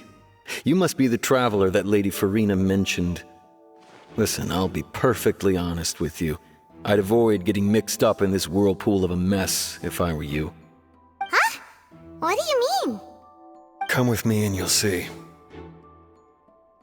The deceased is one of Linny's assistants named Cal. Even though he hadn't joined the troupe long, he was hardworking and everyone generally liked him. The assistants are usually in charge of setting up and inspecting the props, as well as assisting with the show and keeping the crowd engaged. As you probably saw when you were in the audience, the water tank suddenly fell and smashed the box with Cowl inside it. This is the real mystery. We've already searched the scene and were unable to find any traces of the girl. However, if you look carefully, the box was positioned directly under the water tank. The ropes holding the tank were then burned by the pyrotechnics on stage, causing them to snap. All these factors lining up so perfectly makes it hard to see this as a mere accident. If anything, the more logical explanation is that the whole incident was intentionally planned, and Linny is the most likely person to have access to all these areas. But he doesn't have a motive! Are you both good friends of his? Well, you can't say we're good friends, but we've known each other for a little while. So in just a short time, he was not only able to win your trust, but even convince you to act as his attorneys. I know there's no such thing as magic. The real trick of a magician is holding the audience in the palm of their hand. I've seen a lot of cases, and I can tell you that people are the least reliable kind of evidence.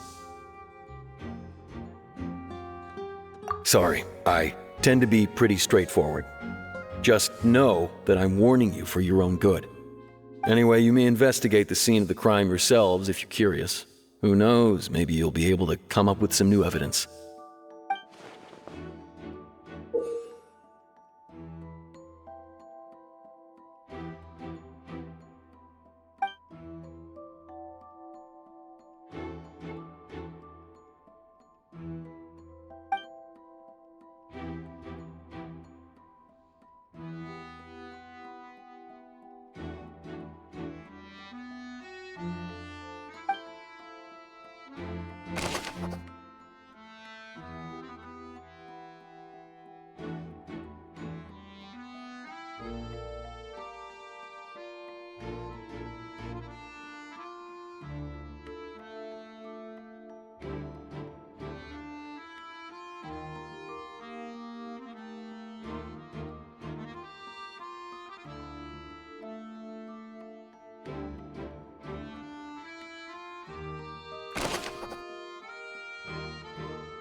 Go ahead, have a look around.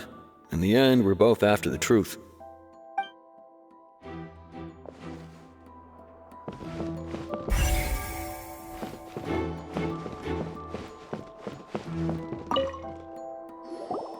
Hello there. What are you investigating?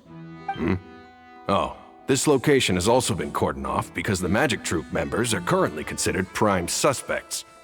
The investigation team is still collecting evidence.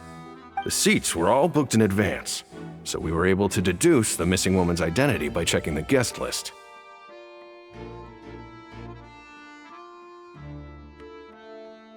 Sure, it's not like this is confidential information. We will publish it later anyway when we petition the public to help us find the missing person. Her name is Halsey. She's a painter from Fontaine who's made a bit of a name for herself. Apparently, she wasn't a regular at the Opera House, but she'd been feeling some pressure with her work lately, which made her decide to come see the magic show. The Magic Troop members all claim not to know her, and we have looked into her social connections. It seems that she has no personal grievances or conflicts of interest with the suspects. Simply put, she wasn't related to the Magic Troop at all, which matches the features of the previous serial disappearances. Were the victims of previous cases also chosen at random? That's how it seems to us, in any case. Apart from the fact that they were all young women of around the same age range, there really weren't any other connections between them.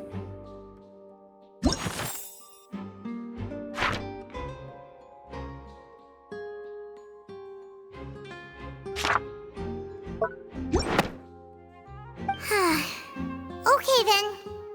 No need to be so formal. If you do happen to see the missing girl, please be sure to contact us. It is of utmost importance that we get to the bottom of these disappearances.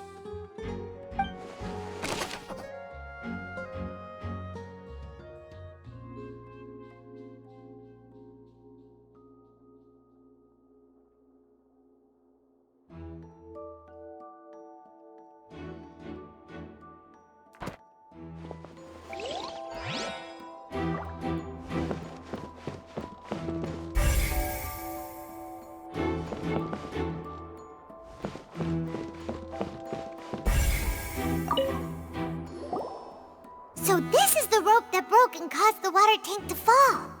The rope looks pretty durable. How can it be burned through so quickly by fireworks?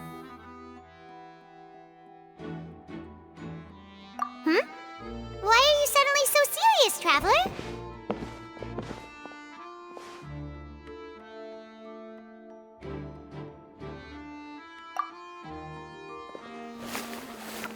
Whoa. Look! This bit is made from different material! Most of it was burned away, but there's still a little bit of it left. So if a rope meant to hold something was made with that kind of material in it, then that means... Wait! Why don't you write all this down? Let's take notes!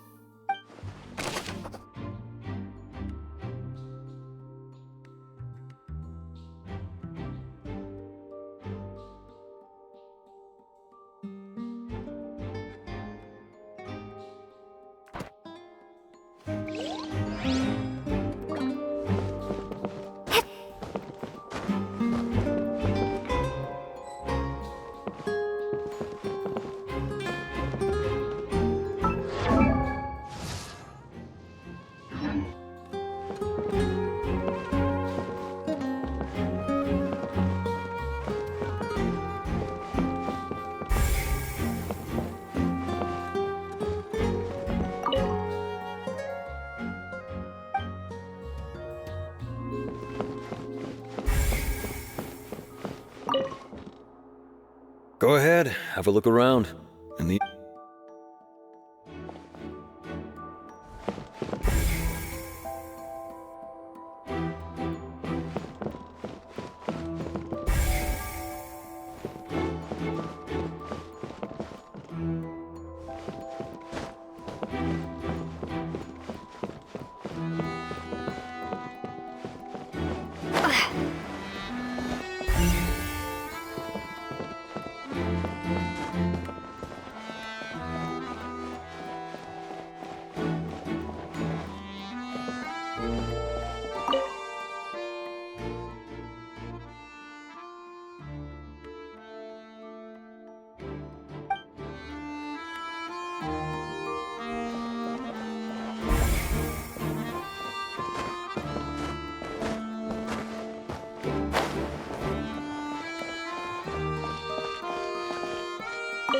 When he's still talking to the guards, it seems he'll have a lot of explaining to do.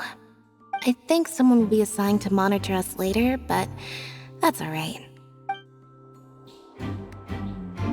When he's still talking to the guard, I think someone will...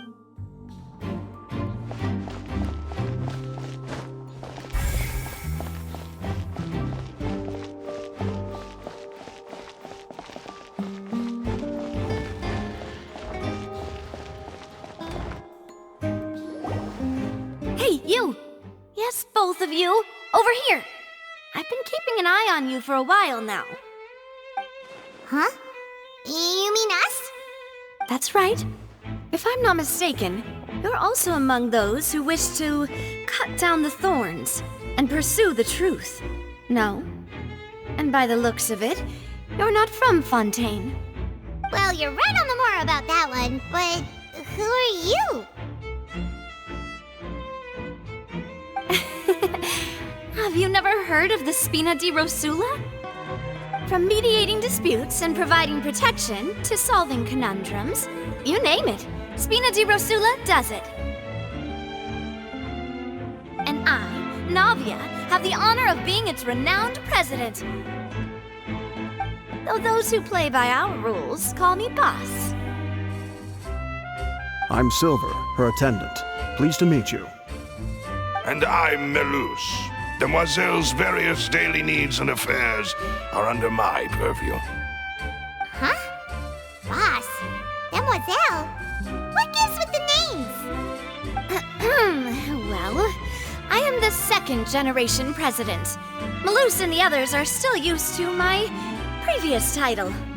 My apologies, Demoiselle. Should you prefer, boss, I will endeavor to use that instead. No, no need. You don't have to call me boss. Just Navia is fine.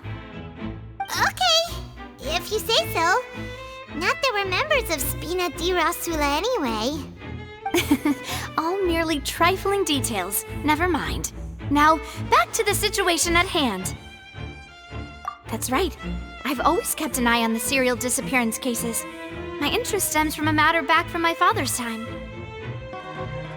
Judging from the look of things, I find Linny an unlikely mastermind. Really? We think so too! That's why we're looking for clues now. But how did you come to that conclusion? Intuition, naturally. My unparalleled intuition.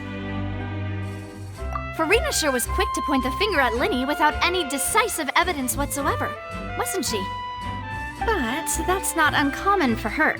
If you remember, the Justice had to interrupt her and ask if she was pressing charges just to keep her from getting carried away. Anyway, a trial begins the moment someone levels charges. And, of course, there was no way Farina was going to back down in that situation. Sounds more like you just don't trust the Hydro Archon. Well, what's your opinion? I must admit that she can be interesting at times, but liking her doesn't mean that I'll blindly agree with her. All right, I've answered your question. Now, it's time you answer mine. Wait a minute, did that answer count? Well, I say it does. But don't worry, you won't hear any pointless questions from me. In your opinion, do you think it's right to treat a trial like it's an opera? Well? And why would that be?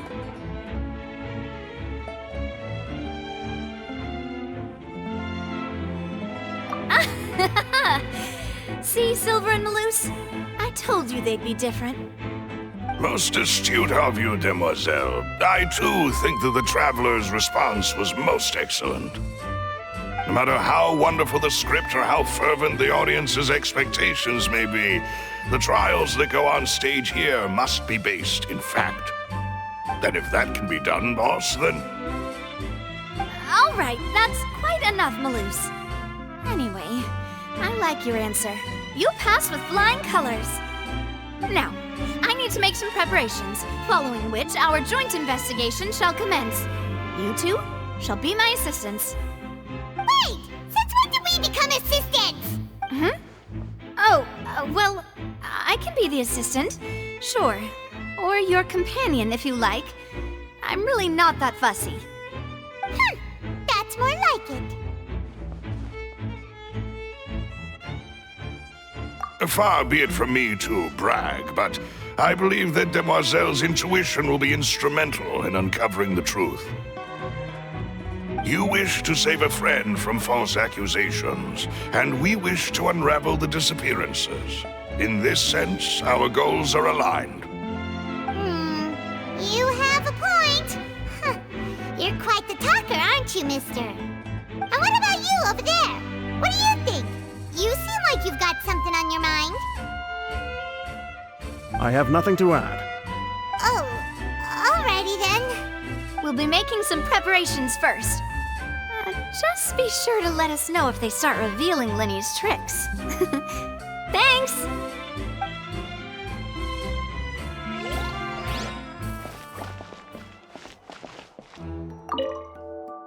Speaking of that, I think magic shows would be very popular in Poisson. I can see that. Maybe I should try to learn some magic. If I could make things disappear, cleaning my room would be a cinch. You need not worry about such things, Demoiselle. That falls under my duties. Oh, right.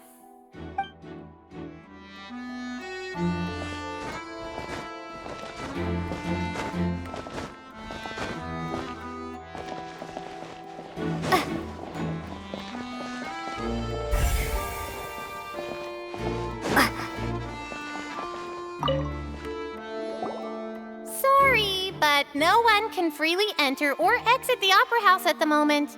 If you wish to leave, you must register your identity with us first. No, we're not leaving. We're representing Linny and Lynette as attorneys, so we're investigating the case. Were you always guarding this entrance? Yes. After the Chief Justice gave the order, everyone coming in or out must undergo a strict inspection. So, the missing girl couldn't have left from here. At least, not from that point on. I doubt there was much opportunity then, either. How can you be so sure, Well, because I was in charge of security near the entrance at that time. I couldn't see Linny's performance from here, which was quite a shame. Just my luck. But still, I did not abandon my post, and I stayed put no matter how loud the applause was. If someone had so much as even approached the door, I would have noticed it, let alone if they had tried to leave. We Melusines are good at that sort of thing, you know. So, it's safe to say the girl couldn't have left through here. Alright, thank you for your help. This will be useful info.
I see that you're investigating the area.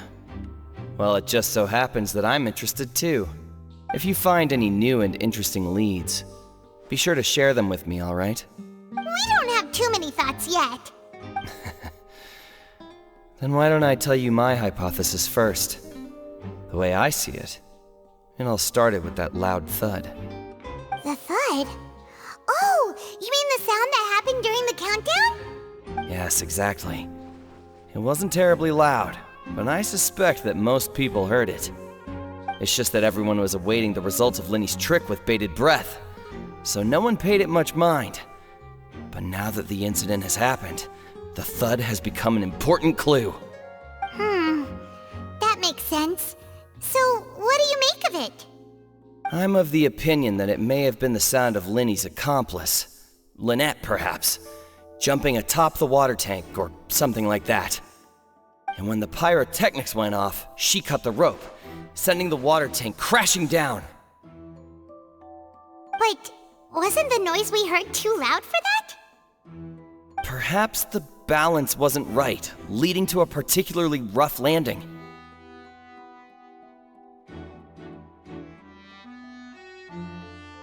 Oh, that's true. I suppose I must reconsider. That does remind Paimon, though. What was with that sound?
The investigation team has some new findings. Turns out there's an issue with the random...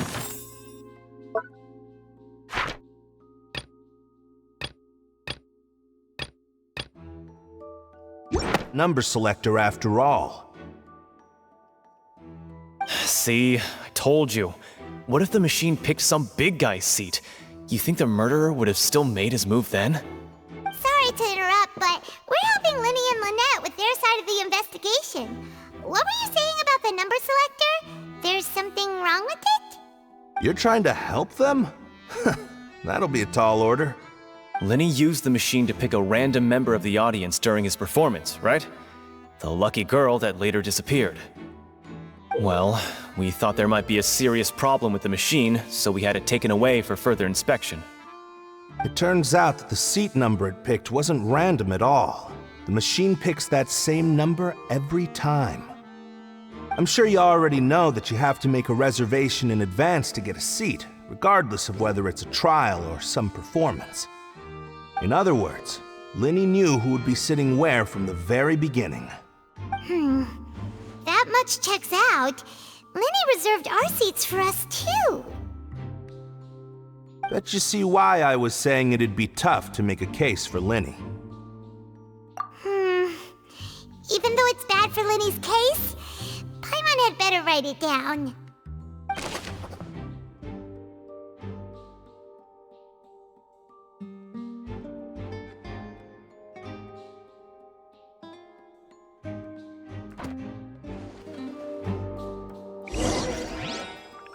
We've checked everything of note here at the performance venue. Paimon wonders how Linny's discussion with the guards is going. Let's go see, shall we? Ooh, things are getting interesting, huh? We're about to see how magic is made.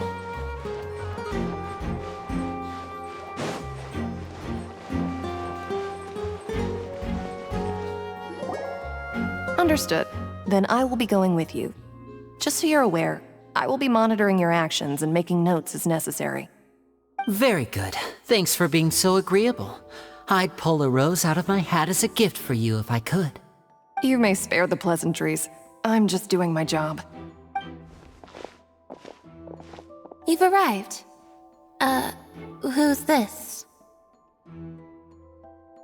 Me? I'm Spina di Rosula's guardian angel. If you've got a problem, I've got the firepower.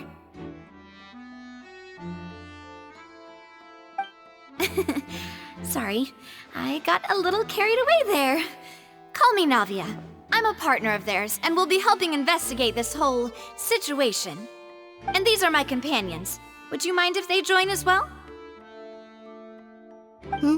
Fine by me. Oh, new helpers? I would be most grateful. Well, let's just say we're tagging along. It's not every day you get to see the secrets behind magic performed on such a large scale. I appreciate your kind interest. Come with me. We'll be heading below stage. Huh? Below stage? Yes, a world of secrets is hidden beneath this magic box, prepared specifically for this switcheroo trick. But before I reveal everything, you should have a look first. Notice anything strange here?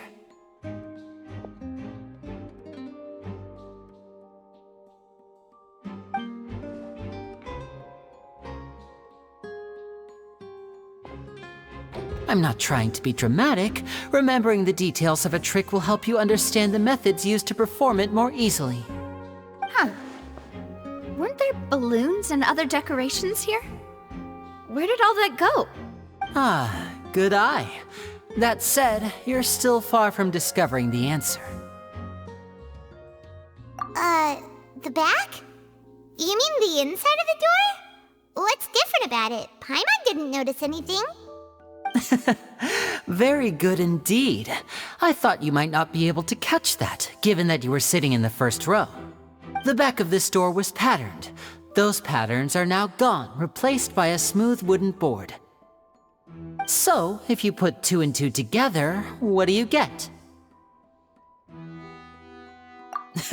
Exactly. All right, let's go.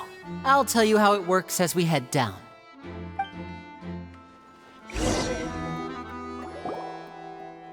Oh, so there was a passageway under the magic box! I knew you'd figure out most of it as soon as you saw this place. The 2 magic boxes are positioned right above the 2 entrances of the tunnel. See this flatbed trolley? The box with the lucky audience member in it would be shuttled over to the other side using the trolley. This trolley can raise and lower and even rotate, ensuring that the box will face in the right direction. I see. So that's the purpose of the box inside another box. Precisely. The inner box would descend after the audience member was put inside and be moved along the trolley, all while the outer box would remain on stage as if nothing had ever changed. So that's how you did it! Once the box was lowered, the trolley would store some energy through this device here, with which it would complete the rest of the steps. The audience member would only be able to feel some slight movements in the dark, and by the time she walked out, she would already be back on stage. Right! You were talking that whole time, and you even came out for a moment near the end! Ah, yes. A phonograph operated by Lynette was used to achieve that effect. My assistant and I had already scripted our conversation beforehand. When the countdown began, I had already gone to the opposite box via a tunnel using that ladder. And what about Lynette? Where was she? I was in the mezzanine space in the back of the box. Oh, interesting! That's how we were able to coordinate Linny's lines with the assistant. And, by the way, I was the one who walked out of the box at the end. I mean, we are twins. All it takes is a change of clothes and no one can tell who's who. And that's my favorite part of this trick. Only Lynette and I can perform it. So that's how it all worked! Wow, every detail you revealed was more amazing than the last!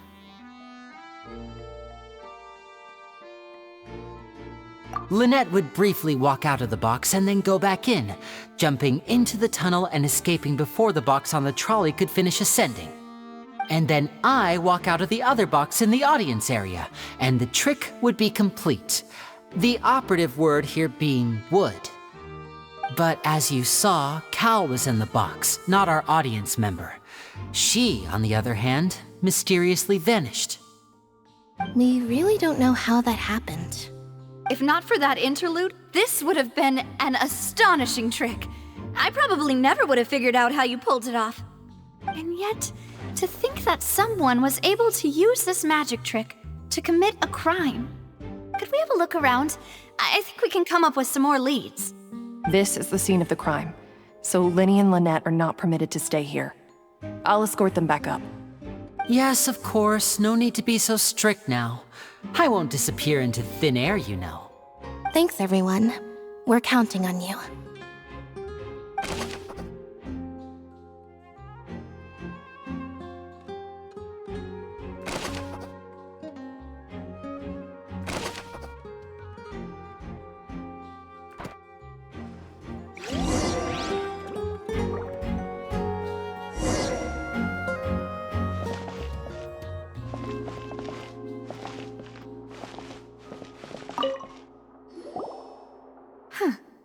What's this?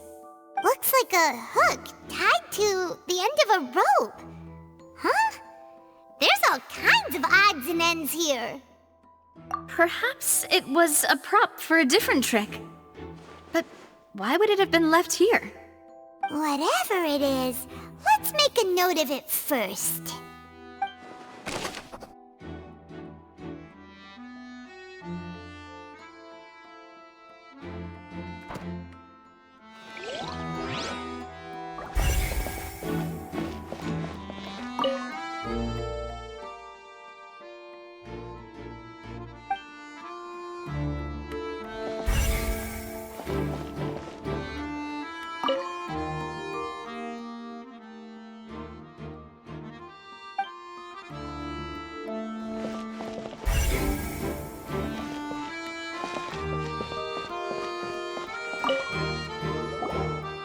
The floor is wet. Please be careful not to slip.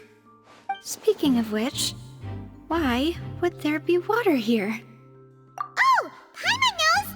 It's one of those tricks where you pour water into a jug and then flip the jug over only for the water to disappear? And here's a broken vase. Huh. Did the trolley knock it down while moving? That can't be. The trolley moves along tracks from start to finish. It couldn't have hit the vase at this distance. Let's note this down too and think about it later.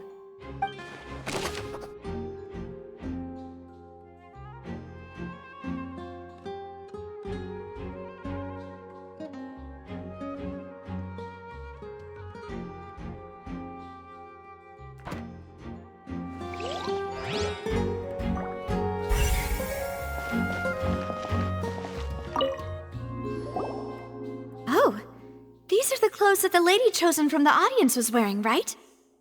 Her clothes are here, but she's nowhere to be found. Right. And do you really need to do that if you're kidnapping them? Ugh, this is so confusing. Paimon doesn't want to be a detective anymore.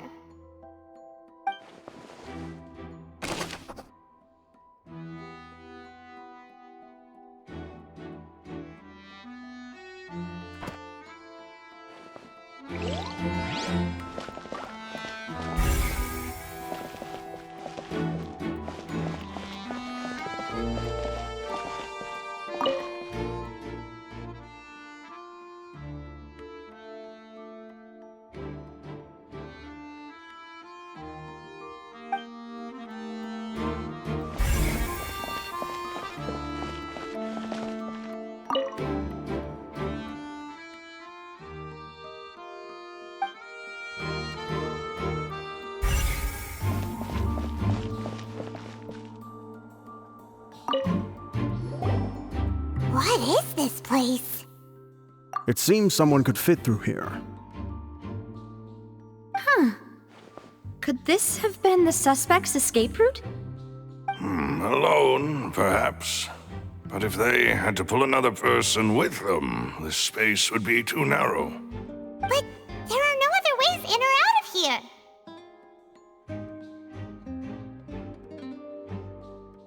Oh, you're right! Let Paimon write that down.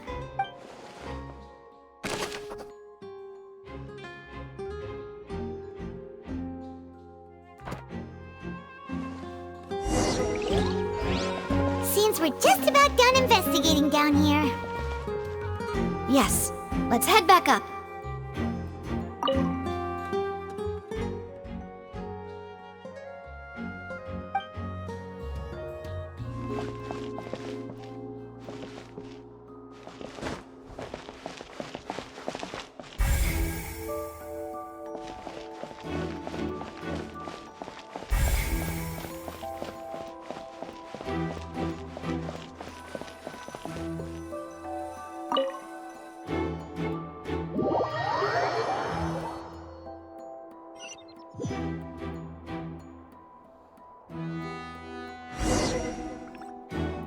Well, we've ascertained the state of the crime scene. Let's find a place to sort out our findings once Malus returns. Seems to me that there are several things that don't add up here. Apologies for the wait, demoiselle.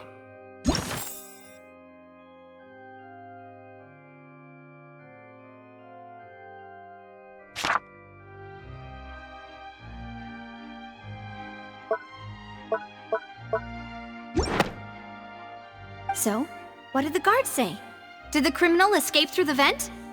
They believe the odds of that are very low, since the vent leads to the Opera House's basement. The guards have checked the area carefully. No one left through the basement during the performance or after the incident, and no one was found hiding there. So the tunnels become like a secret chamber then! You know, like the kind you usually see in novels! The plot thickens. Halsey's disappearance and Cowell's death are both quite inexplicable. No wonder Farina was so confident in her accusation. All the current evidence points toward Linny and Lynette. In other words, the charges are very likely to be upheld unless we make some considerable progress. Charges and then trial.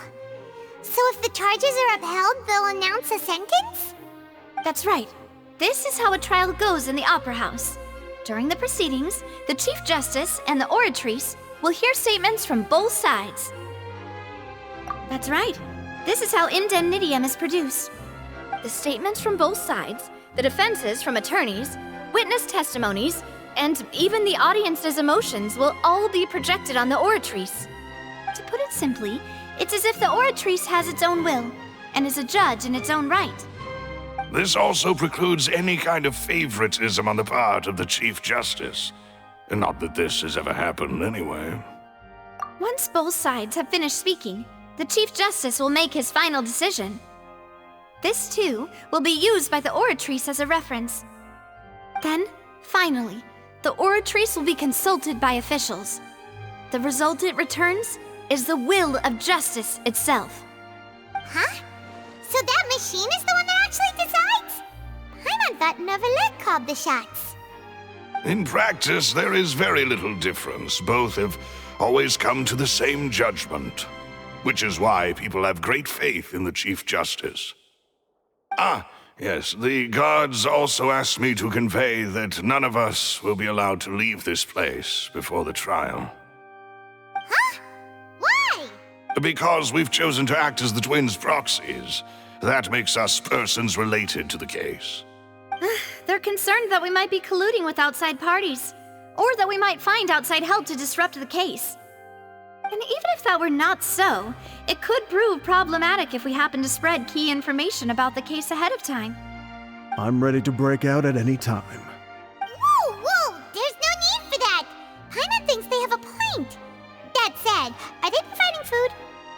Of course. I just hope you don't mind the lack of options. I'm afraid that catering to all tastes is not in the cards, nor is any guarantee of balanced nutrition. In that case, let's just sort out our findings together here. Pity. I was hoping to take you to try some of Fontaine's famous desserts, too. I mean, what better way to properly think through our findings than over some tea and sweets? Huh. Breaking out suddenly doesn't seem like such a bad idea after all. Just kidding! Just kidding! Paimon will still do her best, even if there are no snacks. What do you mean, no snacks? Of course we'll have snacks. If we cannot buy some, then we'll simply make some. Huh? Here? But how? Understood, Demoiselle. Everyone, please come with me.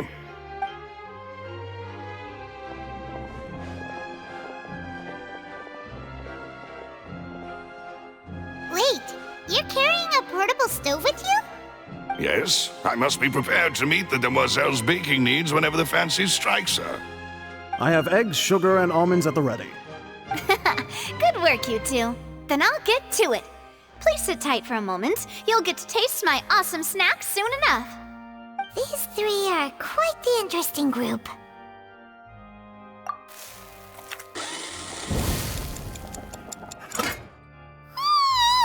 And Paimon thought it smelled good while it was still in the oven! Oh, it's even better now. Paimon can't stop drooling. From the way you had these two guys carrying all that stuff around, Paimon thought you'd have them do more during the baking process.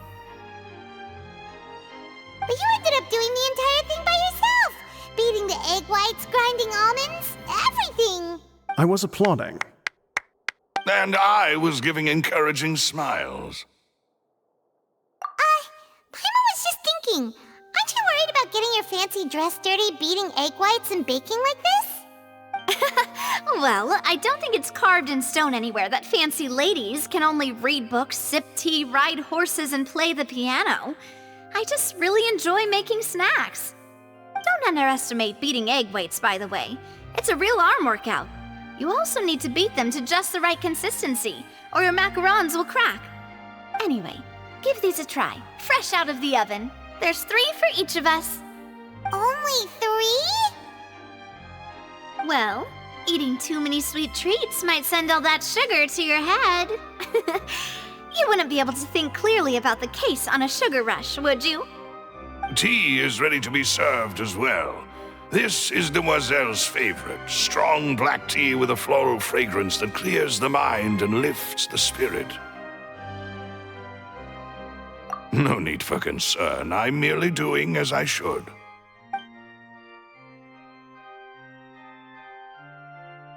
All right then.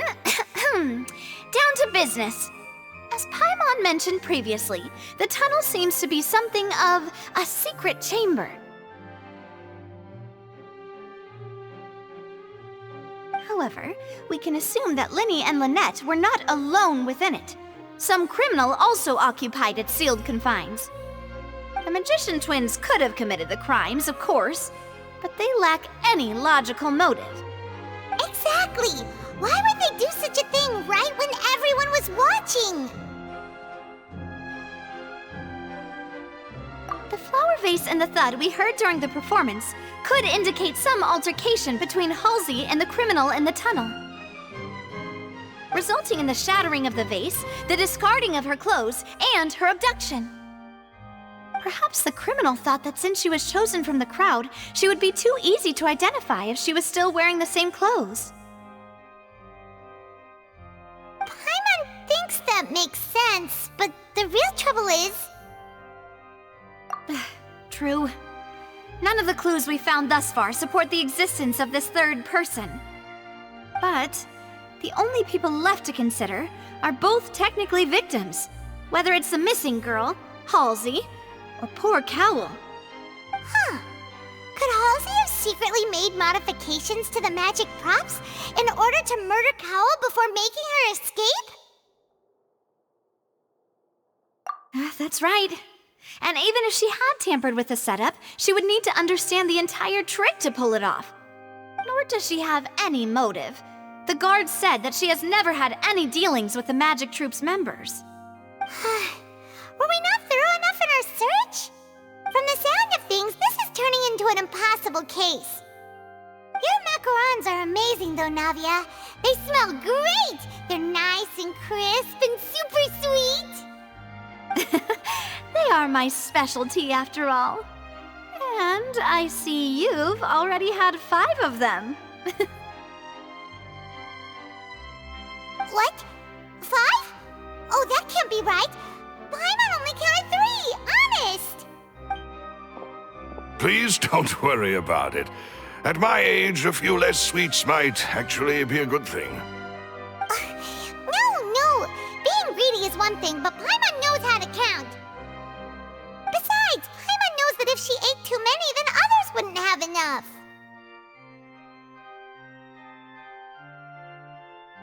Wait, even you don't believe Paimon?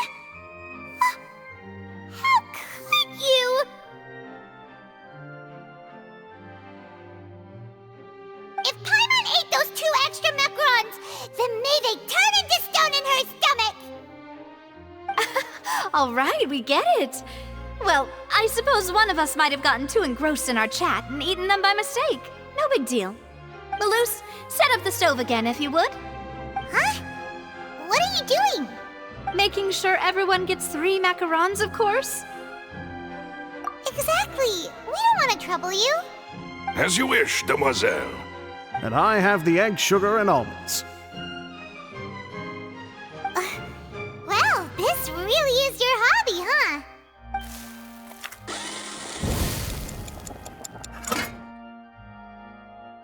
Well, that's it for snack time. I'm going to have another look around the area. I don't know what we're looking for yet, but we've still got some time. As attorneys, I suggest the 2 of you think the case over again. It would be awkward if you got all tongue-tied on stage during the trial. All right, thanks for your help and for the snacks. It was nothing. A small task for the Spina di Rosula. Silver, Maloose, it's time to go. I'll be back if I find anything new.